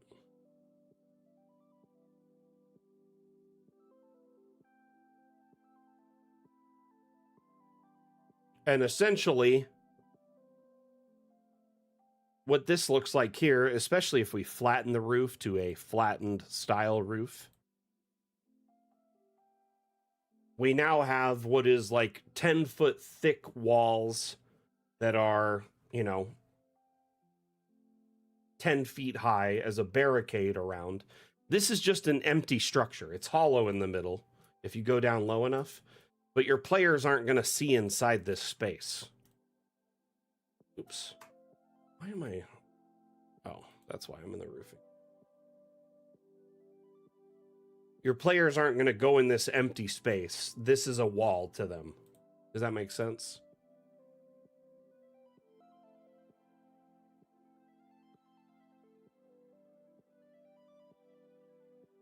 So essentially here I've shown you how to make taller walls or thicker walls in the same post. I wish I knew exactly what they wanted because it's kind of asking for both. So I'm hoping this covers that. Okay, let's generate a new map just to blank slate this. So the next question comes from Intelligent Donkey on Reddit. Intelligent Donkey 9, actually. There was 8 more donkeys before them. And they say, still working on trying to import maps, floors, and walls into Foundry. Any suggestions? Currently, it's in pain to import each layer separately. I mean, that's exactly how sorry, to reiterate, let me start over here. Foundry is set up to import one layer at a time. They have, each scene, you import a background layer and a foreground layer if you want to. That's more of a Foundry thing. If they offered batch importing, you could set up a bunch of files and import them as a whole. I'm assuming you're trying to, speed up the process of adding multiple maps for multi-level. There are some modules out there that might assist with this, like the levels module. But keep in mind, the levels module also assumes that your maps have transparency, meaning every image above the first layer, like the first level, only shows like buildings and roofing, not anything outside of it. It's just blank. Which means you will have to take those images and edit them manually, which adds more work. So at this point, the fastest way is to simply just one at a time, import them a scene at a time. There really isn't a faster method unless, Foundry incorporates some kind of batch importing system, which they may offer as some kind of module, but keep in mind that's usually third-party supported, so it's not something we can provide guidance or support on. Okay.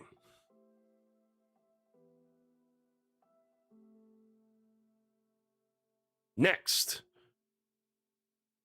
The final question is from Instagram, from Beyond the Bordeaux.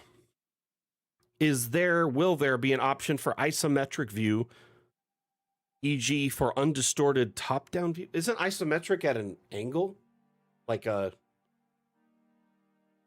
I'm confused by this statement, actually. Hold on.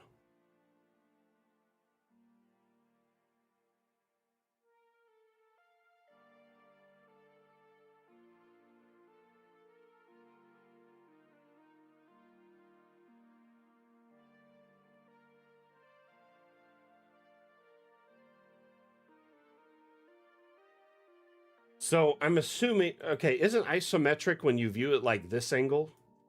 Like at a sideways angle?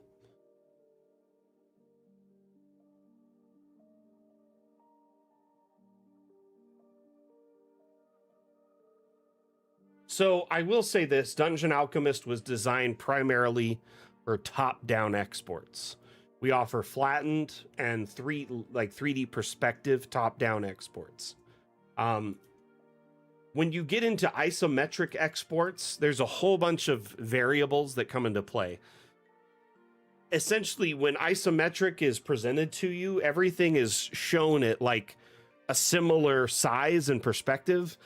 Dungeon Alchemist objects are optimized for top down, so essentially for isometric exports, there'd have to be some really intense math going on to show, you know, this object showing this extra side on its y-axis and less on its x-axis to look correct. Does that make sense? I don't know if isometric will ever really be truly offered in Dungeon Alchemist.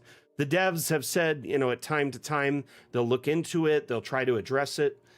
But given the nature of how it's designed from the ground up, I think it might be kind of troublesome or difficult to produce. Isometric can be done, you know, yeah, with screenshots, but it'll never be a true isometric perspective. Sure, you can get in the screenshot tools, take some screenshots, if you will, at these various angles, but often people want this building cut away so they can see inside of it. Usually isometric angles are like a cutaway of a building or any structure, a cave, a dungeon, anything, and it's viewed at that like outward kind of third-party perspective, if you will.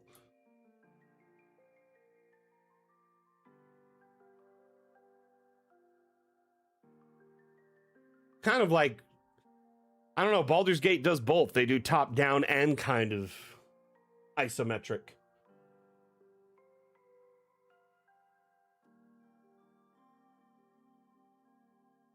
But this is like a great example of an isometric map. Notice how at this angle, it's almost like a, I don't know how to, it is like a third party perspective. But notice everything's the same shape and size, even though they're like distanced from each other. So there has to be, at least with Dungeon Alchemist, some math involved to get it to work correctly. BG 1 and 2 had isometric, correct. That is correct.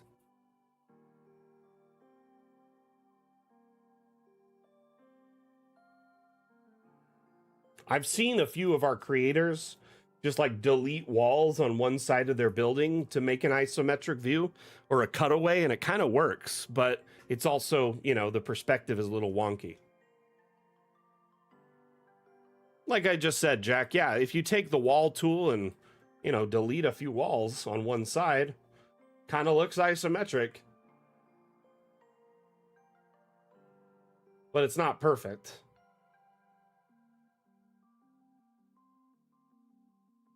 All right. So I think that addresses all the questions, at least from our social media. Was there any questions from our chat? And I want to keep discussing themes for the Dam Challenge. I think one thing I still would like to focus on is some sort of like general store or like a shop for the Dam Challenge. Maybe shop would be a good theme. Cool. If there's no further questions, we'll move on to our next segment.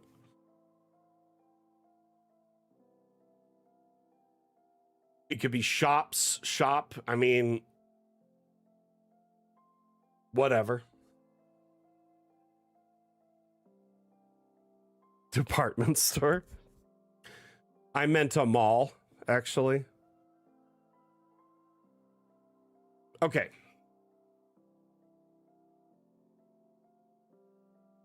Psycho Machine, I demonstrated that not even 5 minutes ago. Yes, you can double them, both in height and in width. I didn't I show that? I could have sworn I did.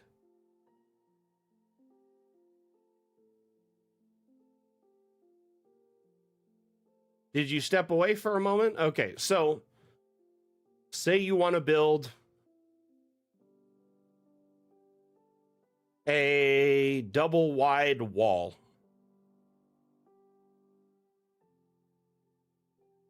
Yes, and I showed you that. I could do 10 feet, 15 feet, 20 feet thick, 5 feet thick.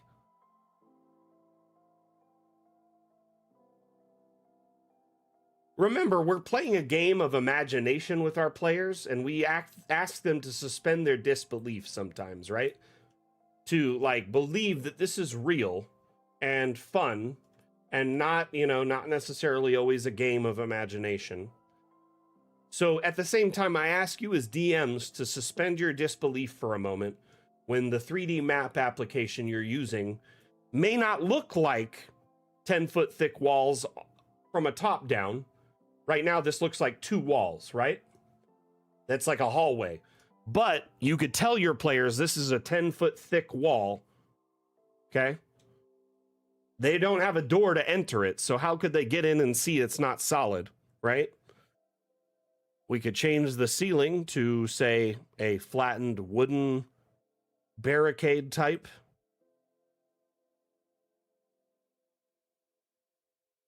And now we have 10-foot thick fortress walls using the room tool, no less, which is actually a very quick workaround because there's no doors here. No one knows this is a room underneath this.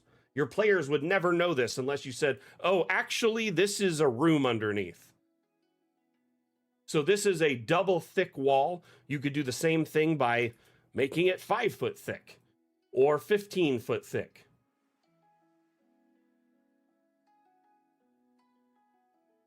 I'm going to delete a section from it so you can see.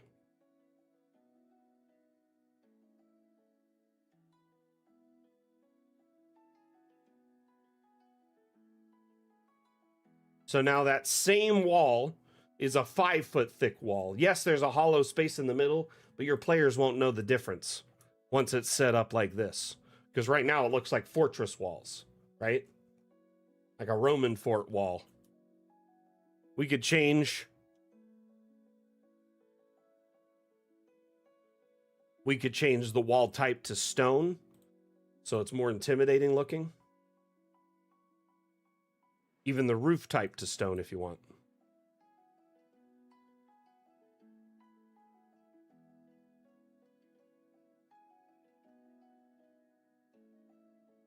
At this point, this is just a solid structure. This is a fort wall. For all intents and purposes, your players won't know the difference. And a 5 foot thick wall that's like 12 and a half, 15 feet tall is pretty formidable. Like, what's the stat block on that?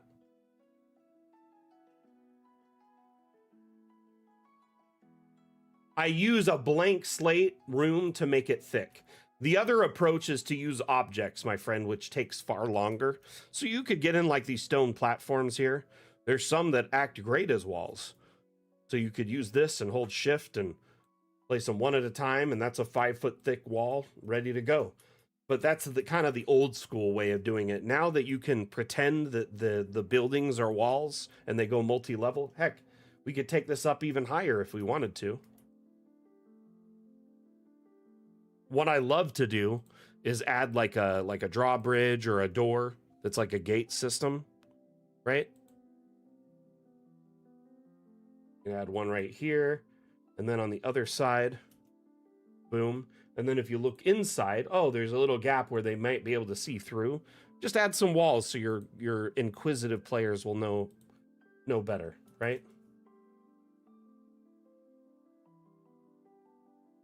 That just, to them, it's solid wall. They have no idea otherwise.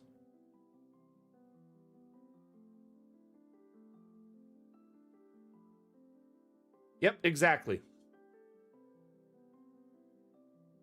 It's all wall. This is, your players don't need to know this is hollow. As far as they know, this is a 5 foot thick stone wall, right? Remember, as DMs, you own all the power in these situations. And honestly, it looks like a solid city wall right now as is. Just add more walls. Sorry, I honestly, like, I think this concept is often lost on our like newer community members because They think of the room tool as just drawing rooms, right?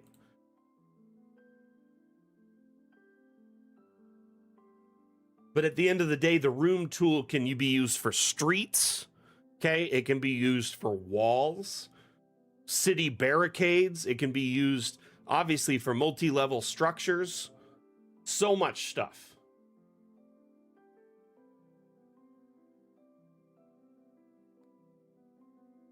I feel like I'm one of those players. You need to ask my DM if he gets annoyed by me.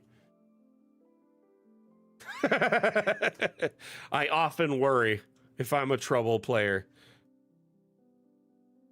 Dang, between just Steam and Twitch, we have 60 viewers right now. Just dipped. But we had like around 60 viewers. That's so cool.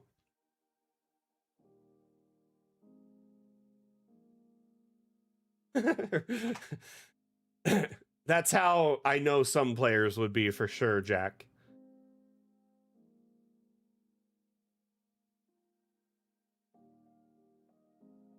So, Psycho Machine, did I answer the question to your satisfaction, my friend?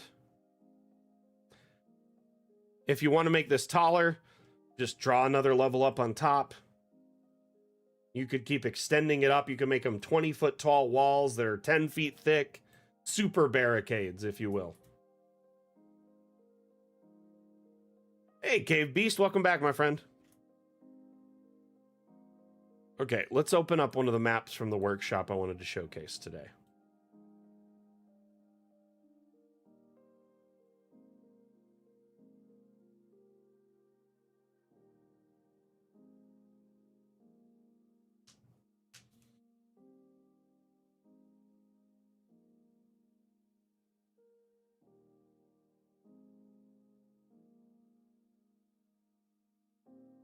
So I wanted to showcase places of worship today: chapels, temples, cathedrals, etc.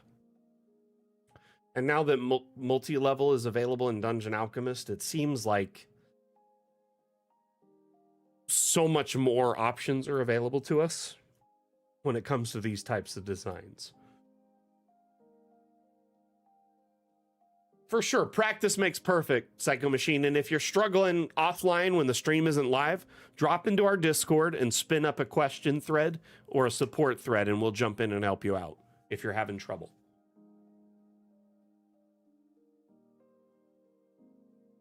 Speaking of Discord, if you're not a member of our Discord, there's a link in chat in our Twitch. Can we get that shared on our various platforms, please? Discord is kind of our home for our community. It's the greatest grouping amalgamation of all our community members.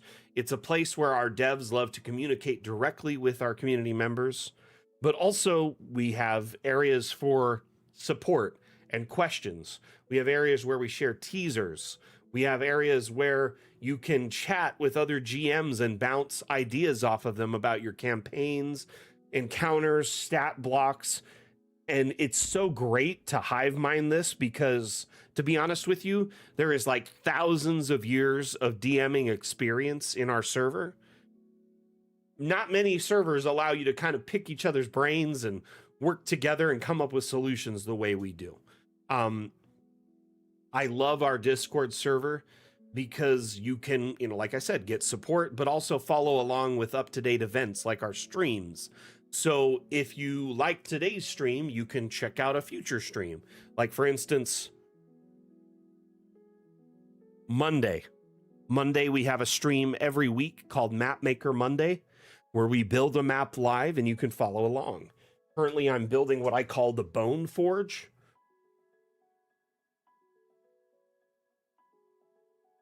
Oh, gosh, my sciatic firing up. I'm going to have to get up and stretch in a minute. So, how many of you have ran campaigns where inevitably you end up at a place of worship? Temple, chapel, church, cathedral. Raise of hands.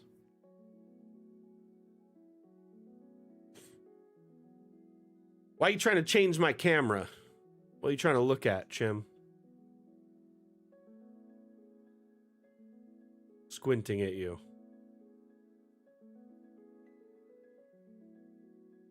Ah. Here, I'll give you a closer look on the bell tower.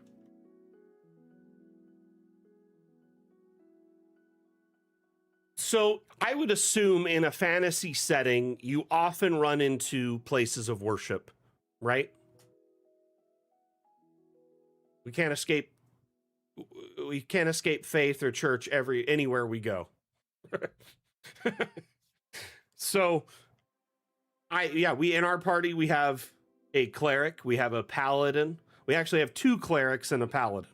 So places of worship come up often in our campaign.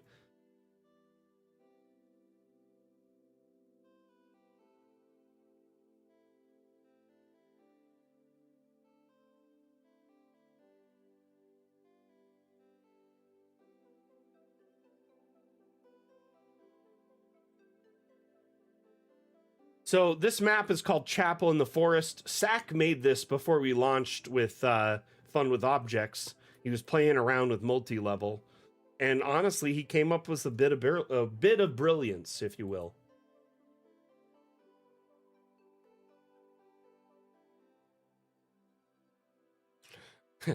What, Atlam? Oh, the Jack Nicholson nodding.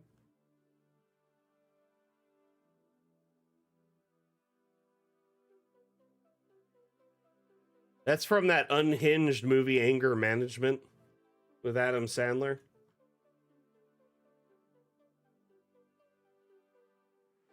I am. Well, if there's a meme involved, I'll definitely be on top of it. I feel like millennials almost exclusively chat in memes, like GIFs and memes with each other. My son thinks it's cringe, but my friends and I could have an entire conversation with just memes from our favorite shows. It's an organ. So typically chapels, cathedrals have an organ, right? Instead of a piano. And I think, Sack made a custom organ. What are those kind of like crazy organs that like they'll play and pull handles and it makes all the different sounds and they throw plates? No, he's not. He's definitely not. He's older than that.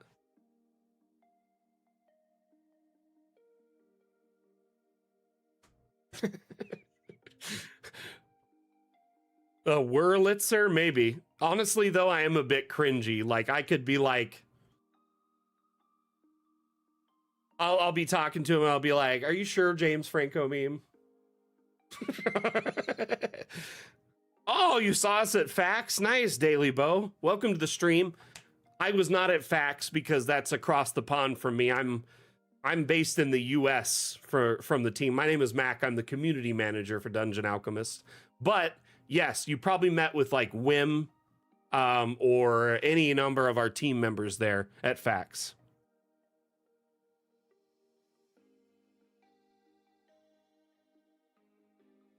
Wim is great people. Good guy. He's my boss.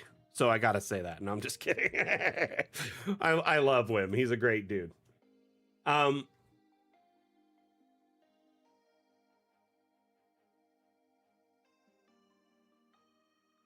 But yeah, the FAX convention is one of the biggest conventions we attend every year.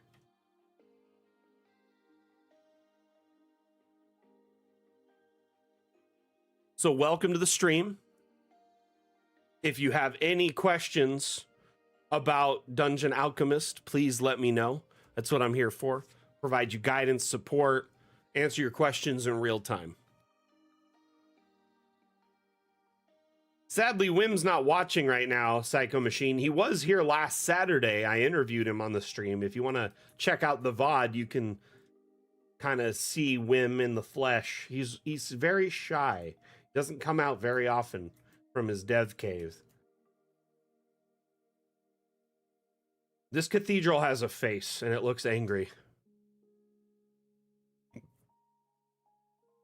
Well, no worries, Daily Bo. Hey, just a reminder. We have a free demo that you can try Dungeon Alchemist out before you buy. So if you, can't afford it right now, you can at least play around with it, see how it runs on your computer and give it a go.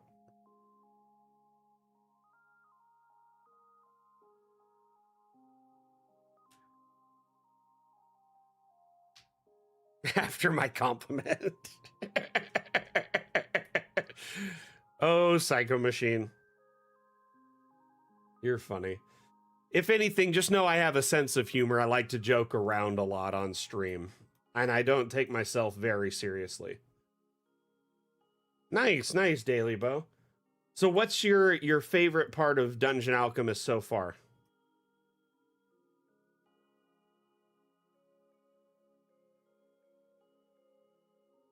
And to be honest with you, Psycho Machine, honestly, I've never worked for a company where I felt more respected and appreciated and valued.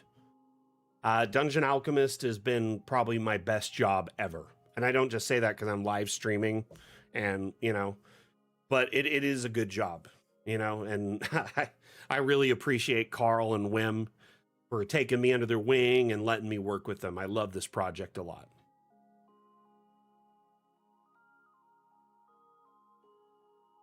What was the flash of genius in Sack's map? Right here, the bell tower.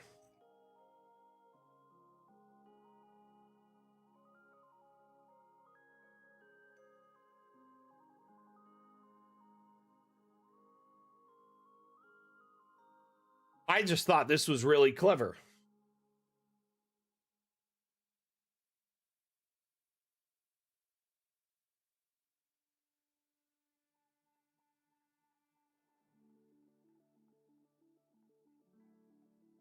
The pipe organ's pretty clever too. We know how Chim feels about all things pipe related.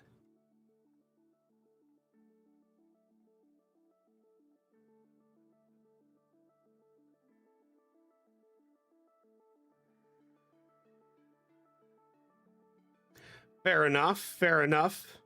What aspects of the UI do you find clunky or unintuitive?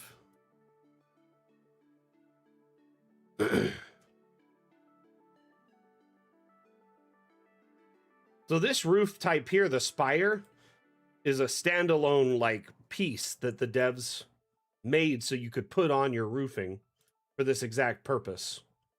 And I feel like he blended it so well into this chapel, if you will.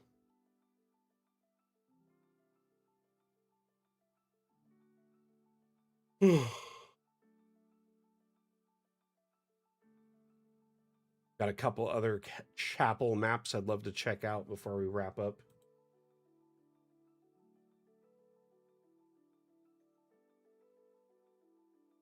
Valence, welcome to the stream.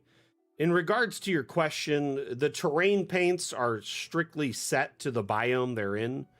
So you are kind of stuck with the terrain paints in your biome. What are you trying to accomplish? Maybe I can guide you towards the correct biome to get what you're after.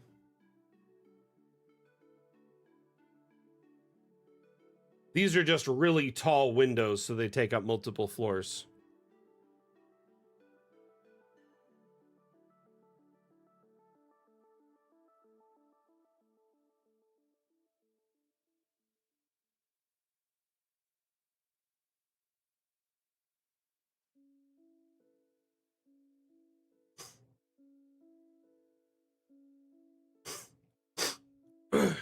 Well, one thing I'd like to point out, Bo, is when you use Dungeon Alchemist, you have a tutorial that guides you through a lot of the basics, which I'm pretty sure the demo guides you through. But at any time under the help menu, you can look at our patch notes, look at tutorials that guide you through the various tools.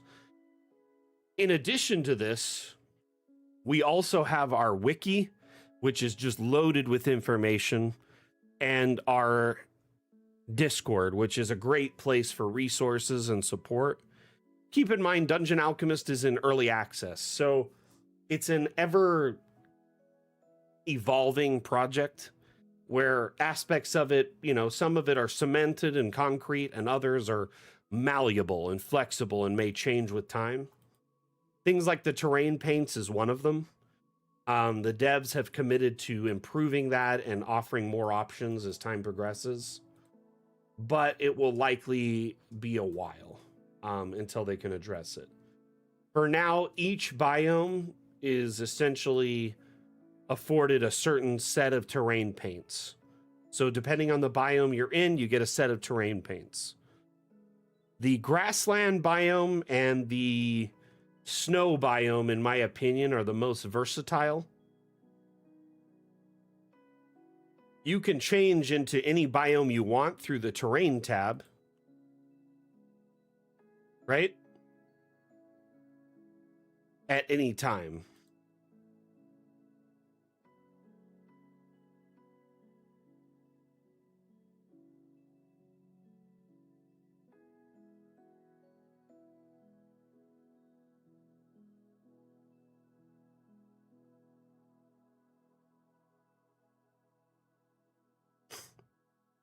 Well, you know, we're constantly improving and I appreciate the feedback. Just keep in mind that we are always looking to make ourselves better.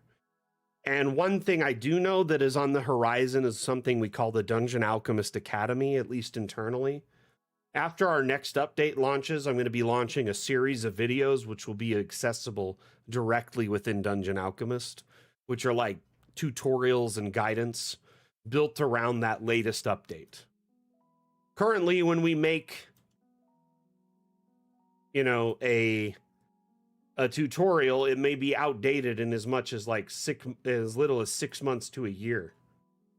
So we often, you know, are, because we're in this very malleable state of early access, we try to provide as much live support and, you know, tools and guidance as we can through like our wiki and our Discord and our streams.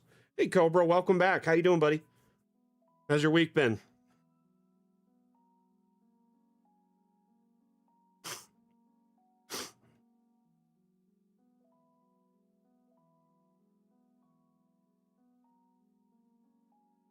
So Dungeon Alchemist was originally pitched on Kickstarter as a fantasy-based map maker.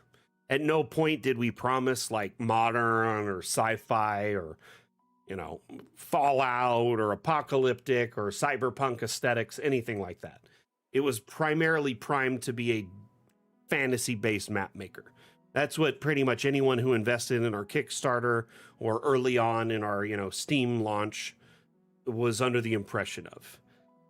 The devs, though, have stated after we leave early access and have delivered on all our Kickstarter promises, which is our most important priority right now, delivering on all our promises to our Kickstarter supporters first before we move on and get feature creep in, you know, aspects that might overwhelm us or make the project unattainable. So once we leave early access, there are talks about offering optional expansions, things like sci-fi, you know, modern, apocalyptic. In the interim, though, while you wait, we've given you quite a few tools to help you make almost any map you want. So we have the asset importer, which allows you to import 3D models. And then we have Steam Workshop integration with shared maps and assets. Sadly, these features aren't available in the demo. You can't access them in the demo. But for instance, if you search sci-fi in our Steam Workshop, these are just assets shared by our community. There's hundreds of thousands of Steam Workshop assets with the sci-fi tag, over 20 pages worth.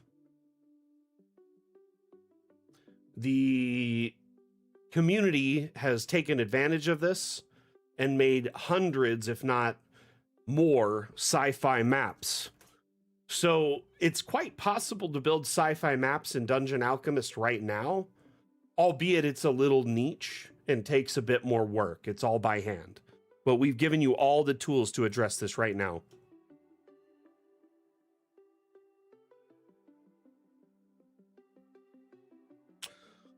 Sorry to hear that, Cobra. Theme filters, which would be a map that showcases the different lighting filters.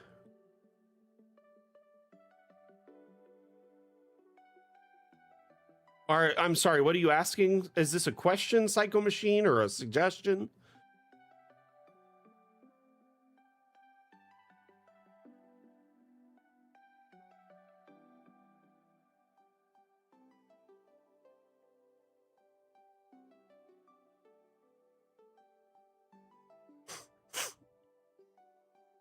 You can only have a single ambient light setting at a time, though you can file save as that map with that ambient light and then make a new version, you know, different times of day. So night, morning, afternoon, maybe danger map when there's some sort of weird event happening.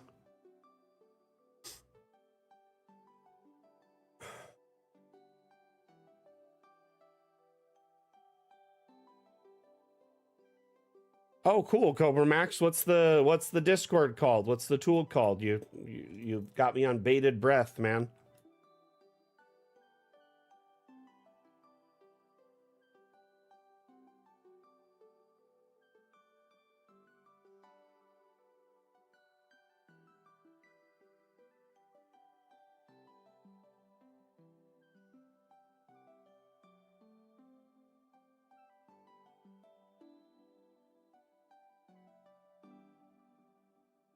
Man, this one's massive compared to the previous map. This thing's huge. Why do churches always have so much money?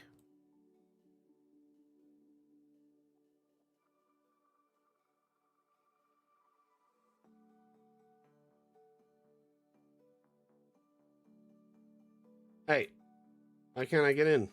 Let me in.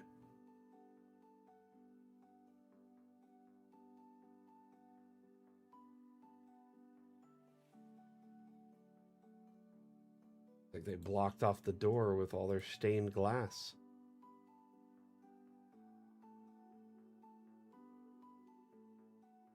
It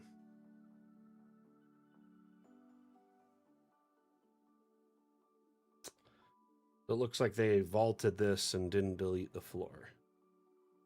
Interesting.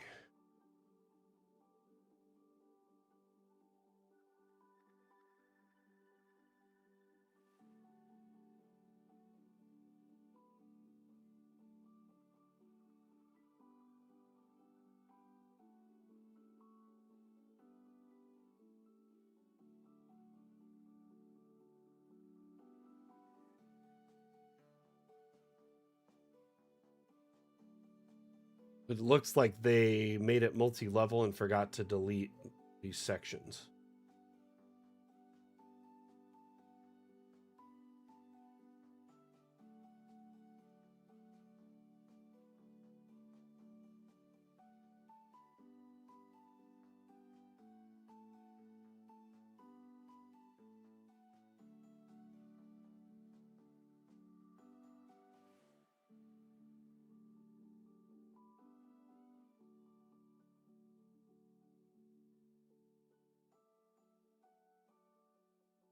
You know, I just realized we're running out of time and we need to cover our last segment. So as much as I want to cover cathedrals, our dam challenge segment went a little long, so we need to move on to dam features.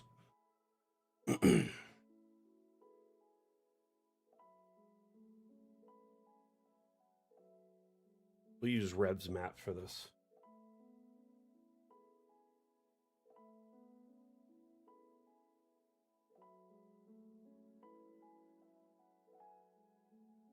Yeah, I don't know. Like, what were the suggestions again? I'll just pick one from the themes.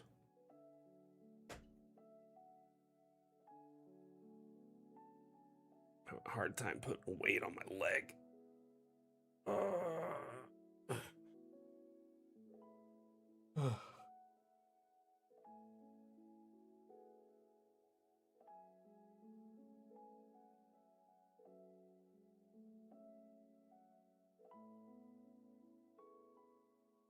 Let's just do Forge. I think Forge is a theme that could attract a lot of entries. And also it's simple. So the tool I wanted to talk about in Dungeon Alchemist today is roofing. The roofing tool is a new tab under the left menu here, right?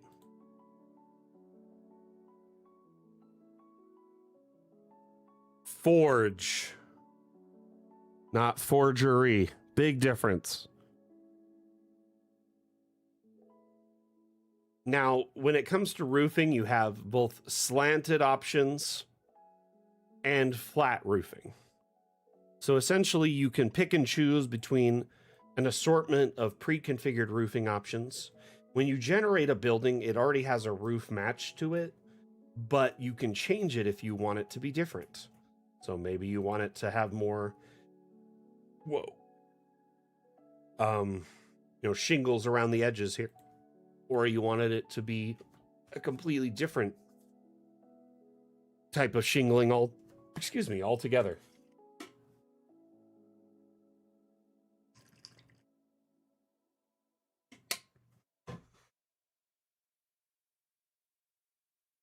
So you can pick from the assortment of options available and change your roof on a moment's notice. Notice it's trying to apply a roof to this section. It's because technically all of this road is considered a room. If you go to the Draw Room tool and the Edit Room tab, standby, you can select this space. It says, hey, Village, Alley, that's what the room type is. But our friend Rev actually just generated this room without any objects, only with walls, no windows or doors, and just floors. Alleys, by nature, are roads with just 3 walls on them, right? A back end and 2 side walls. So using the alley as the alley room type as a road generator is very smart. Saves you tons of time and allows you to cover massive spaces really quickly. But that's why it was asking for a roofing. So just kind of wanted to point that out. Because technically, all of this cobble is considered one big massive room. Notice the different roofings. There's like lower slants. And if you combined all of the roofing on a single home into one type, if it's one building, they'll merge into a singular roof. Otherwise, each room can have its own roof type. Yeah, the alleys almost always default to a cobble or stone type that's perfect for roads.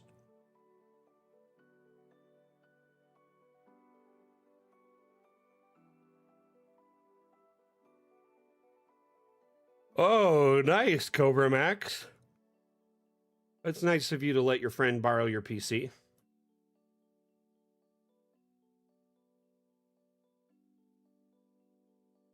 Wow, that's a nice friend of you.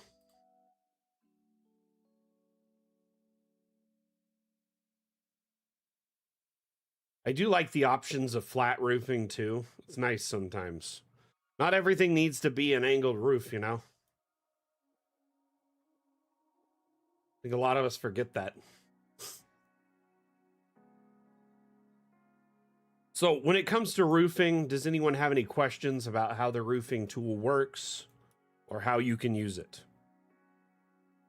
Oh, one last part of a roofing, you have the erase roof tool, so you can actually remove roofing if you don't want it on a building. And notice it's removing it each room at a time. Yet again, further pointing out how a singular room can be merged into others to make one massive roof.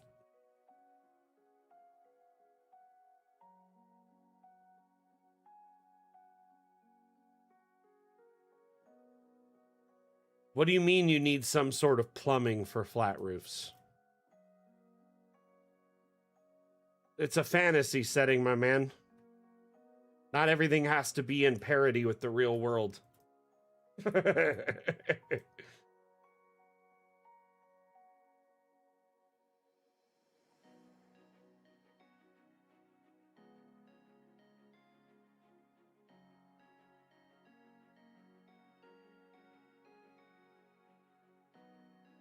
And it can, yeah. You can actually combine rooms with angled roofing to make balconies. Like if you wanted, this could be a flat roof here to be a balcony.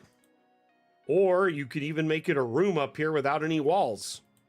Technically, you could generate, a village, whatever, farmstead up here at this level. And that would be without walls, technically is a balcony. And there's also balcony types, entire balcony options. So if you wanted like an overhang one, you could do it.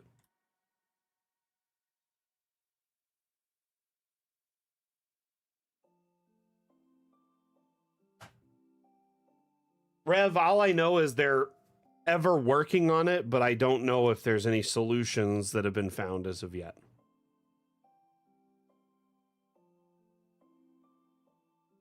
Wim was kind of explaining it during the stream, saying that it's caused by at the corners where they meet, there's like a whole bunch of vertices that meet up together and it causes problems, I guess, allegedly.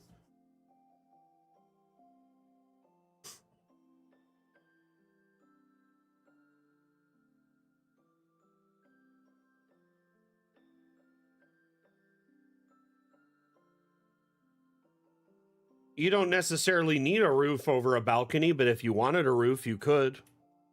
You could put a flat roof there or an angled roof. You can put whatever you want.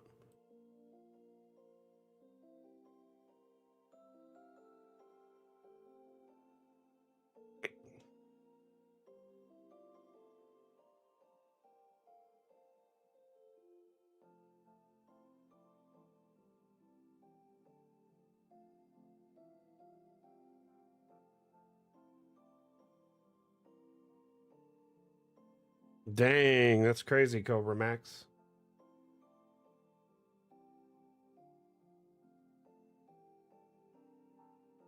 By default, though, balconies will generate without a roofing over them.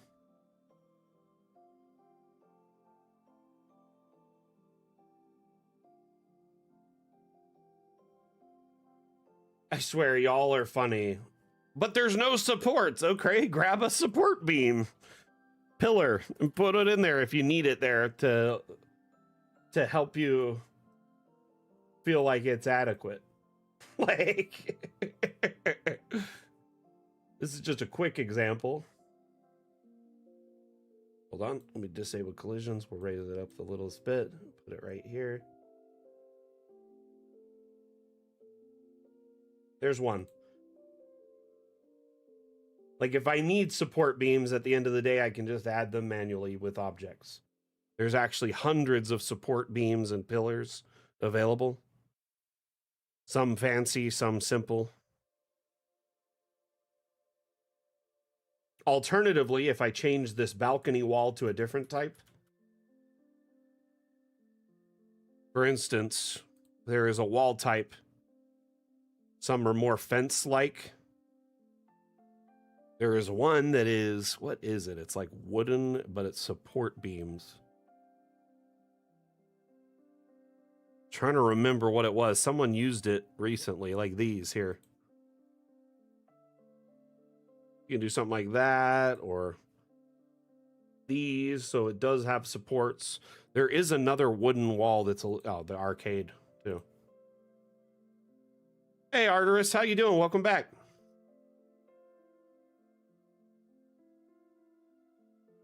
Are we talking about Building of Theseus?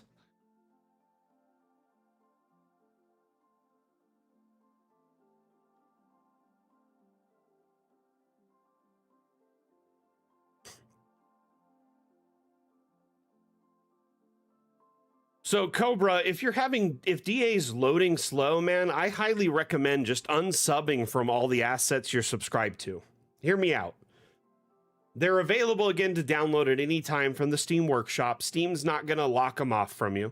And if you open a map that needs them, it'll prompt you to download them. There's no reason to keep them on hand. And let me explain, because when you load Dungeon Alchemist, every asset you have in DA has to preload before you open any map, regardless of whether or not they're used on there. That's an aspect of Steam Workshop and mods. So essentially, you're kind of locked into this situation where you're preloading a bunch of assets you may not necessarily be using.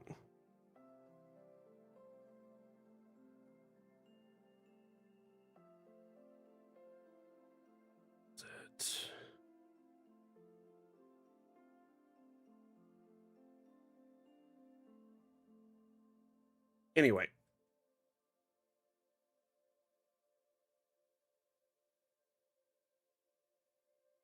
Do you mean how there really isn't any difference between the brightness settings on the spotlights?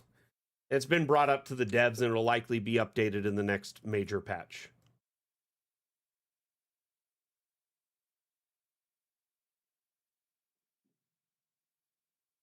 Let me show you something here really quick, Cobra Max. So within Dungeon Alchemist or in the Workshop tab in Steam, you can literally unsubscribe from every item you're subbed to with DA in a single click, 2 clicks. Or you can unsub from them manually, one at a time. You can also do this in the Steam interface or within DA in the Steam Workshop interface. But I unsub from assets probably once every 2 weeks because DA will start lagging and loading slowly and running slowly the more assets you have. Here's the problem with the Workshop. I love the Workshop, but community-based assets, some of them are very poorly optimized. Okay? The average asset in Dungeon Alchemist is like a few kilobytes, whereas the average Workshop asset can be anywhere from 25 megabytes to hundreds of megabytes. So if your average Dungeon Alchemist map is 5 megabytes or less, what do you think's going to happen if you have an asset in it that's 250 megabytes? It's going to take a while to load, right? These things need to preload before the rendering engine can actually understand what's going on. So just take it with a grain of salt. Assets from the Workshop are like mods. When you play a game, say any game on Steam, and you mod it with Workshop mods, what happens? Mods are fun, they add a lot of utility, but they also slowly start making the game run poorly. Either you'll get bugs or crashes, or it just runs slowly, right?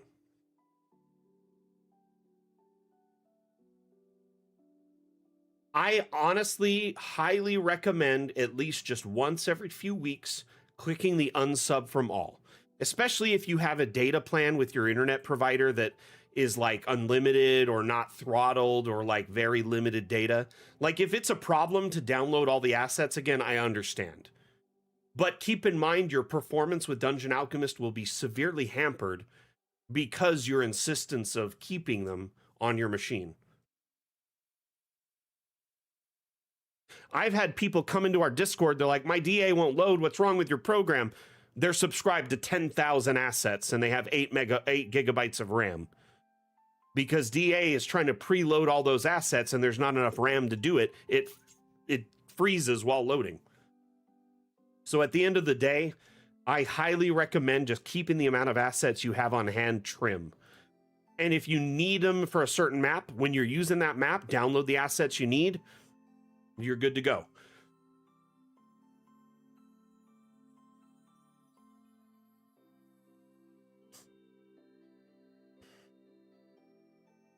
And I don't mean to disparage any of our creators who are sharing assets. At the end of the day, I love what they're doing, and I appreciate all that the effort and spare time they give to our community. But some of the assets are just massive.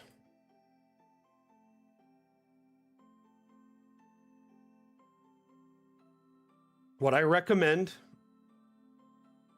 when you highlight an asset, you can see its size. I tend to only download assets that are 25 megabytes or less. I'll avoid anything that's much larger because I just don't want my Dungeon Alchemist to run slowly. Even though I have 128 gigabytes of RAM and a very powerful machine, I'll often just avoid assets that are too large. Take that as a pro tip. Someone with over 3,600 hours of map making in Dungeon Alchemist. The Workshop is an amazing tool, but it's like a monkey's paw. There's bound to be assets you love that are poorly optimized that'll cause your Dungeon Alchemist experience to falter. Does that make sense? Anyway, sorry for that rant. Rant over. Had a lot of fun hanging out with y'all on stream today. I hope you have an amazing rest of your day.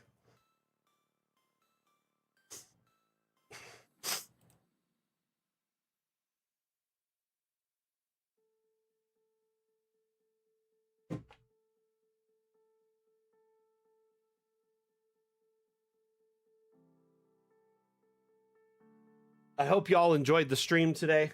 Quick little exit interview. How was the stream for you today? Was it enjoyable? Was it meh? How can I make it better in the future? I think I ended up choosing Forge because I didn't want to dilly-dally.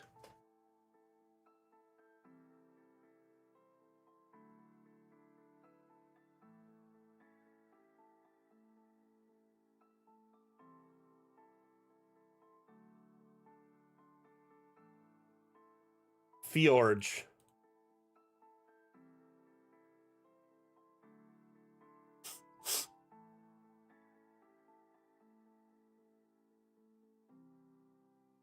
So our next theme is Forge. Using Forge as inspiration, make a map of any shape or size and submit that map to the Damn Challenge channel in our Discord. There's rules pinned at the top of the channel which you must adhere to in order for your entry to be qualified. It's like 4 or 5 rules, really simple to follow. Make sure you follow those rules and submit your entry before the deadline, which is Friday the 23rd at the end of day in your time zone. So you have between now and the 23rd, Friday the 23rd, to submit a map before 11:59 p.m. in your time zone.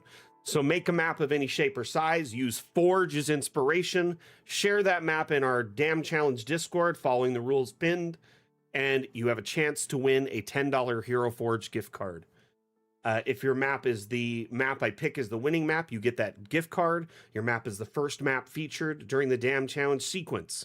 So you get a lot of eyes on your map, a lot of, essentially a way for you to flex your map maker muscle against our cartographer community, if you will.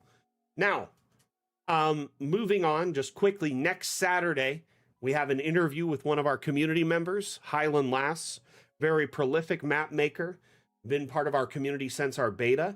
And she has tons of experience and insight and amazing map making skills. I'm very excited to interview her. So next Saturday at 12 p.m. Pacific, that's 3 p.m. Eastern, 8 p.m. UTC, we'll be live for about 2.5 hours. Roughly first half hour or so will be dedicated to that interview with Highland Lass.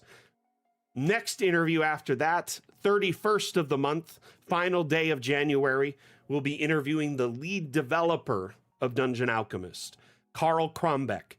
So the gentleman who invented the roof algorithm to make the roofing, the guy who makes all of the, room generation algorithms, the guy who, develops all the cool new features in Dungeon Alchemist that you know and love.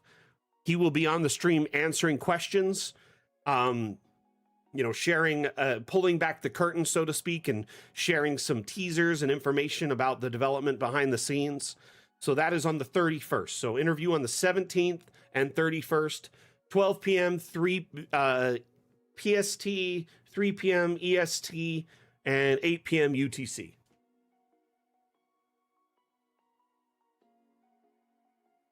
Thank you again to all the mods hanging out today. We had a solid mod crew today, Asmodeus, Atlam, and Seisu. Appreciate you so very, very much. Did Dag drop in earlier, or am I crazy? I could have sworn I saw him say something. Either way, thank you to our mod crew. Thank you to all our active chatters today, whether it's your first stream or your 500th stream. I appreciate you very much. Thank you again to our lurkers, helping us pump up those numbers and supporting us even while you're busy working or doing other things. Thank you for being here, each and every one of you. Again, my name is Mac. I'm the community manager for Dungeon Alchemist. Dungeon Alchemist is a map-making utility that allows you to build maps for your tabletop campaigns set in like a fantasy setting, primarily like D&D or Pathfinder. You can find us on Steam and download us today. We offer a free demo so you can test drive it on your computer before you buy to make sure it works adequately. Keep in mind, if you have more questions about Dungeon Alchemist beyond the stream, drop into our Discord or follow us on social media. We have our Discord server, which is essentially a 24-hour kind of spot where you can drop questions and get to know our community and our dev team, see the latest and greatest in our development schedule and what's going on. We offer also that same kind of support across our social media. So whether you're a fan of, Blue Sky or TikTok or Twitter or whatever platform you use, you can usually find us, follow us, and ask us questions anytime. Thank you again for attending. I'm going to run a quick Dungeon Alchemist themed ad, and then we're going to wrap up the stream. Appreciate you all so very, very much. Mac out. Bye. Oh no, I pushed the wrong button. No. Okay, it's fine. It's not that dramatic. You stand before the long, dark road to the fabled realm of Goyak-Ta, and before Who do we see? I don't know, a goblin. I kill him. But before she does, I, Gilliam of Firth, demand to know the goblin's name. Hi, my name is Woblin. Thank you for being here, Bane. I appreciate you. I don't think that's relevant. Well, but I, Gilliam of Firth, demand to seek the goblin's abode. Clever. Find family. Kill entire bloodline. I like it. Seriously, we're doing this? Okay, well, won't be needing that anymore, will I? Ever get caught by your players with your pants down? Dungeon Alchemist lets you create wonderful maps for any encounter in seconds. Oh, Woblin, that's a very impressive cheese collection you've got there. Yeah, it is quite impressive, yes. But you know what's more impressive? This map I have To the fabled realm of Goyak-Ta. Please take it and leave. Close the door behind you. Mr. Woblin, I cannot help but notice that you have Kinda a figured, my man. talent in your cap- Usually always silently lurking. Download Dungeon Alchemist, the AI-powered map maker, on Steam. Thank you for tuning in, everyone. We'll see you Monday at 9 a.m. Pacific. That's 12 p.m. Eastern. 8 p.m. UTC. All right? For our next stream. No, wait. 5 p.m. UTC. 12 p.m. Eastern. Got them a little mixed up. Thank you, everyone, for being here. Again, my name is Mac, the community manager for Dungeon Alchemist. We'll see you next time. I give a damn. Mac out. Bye.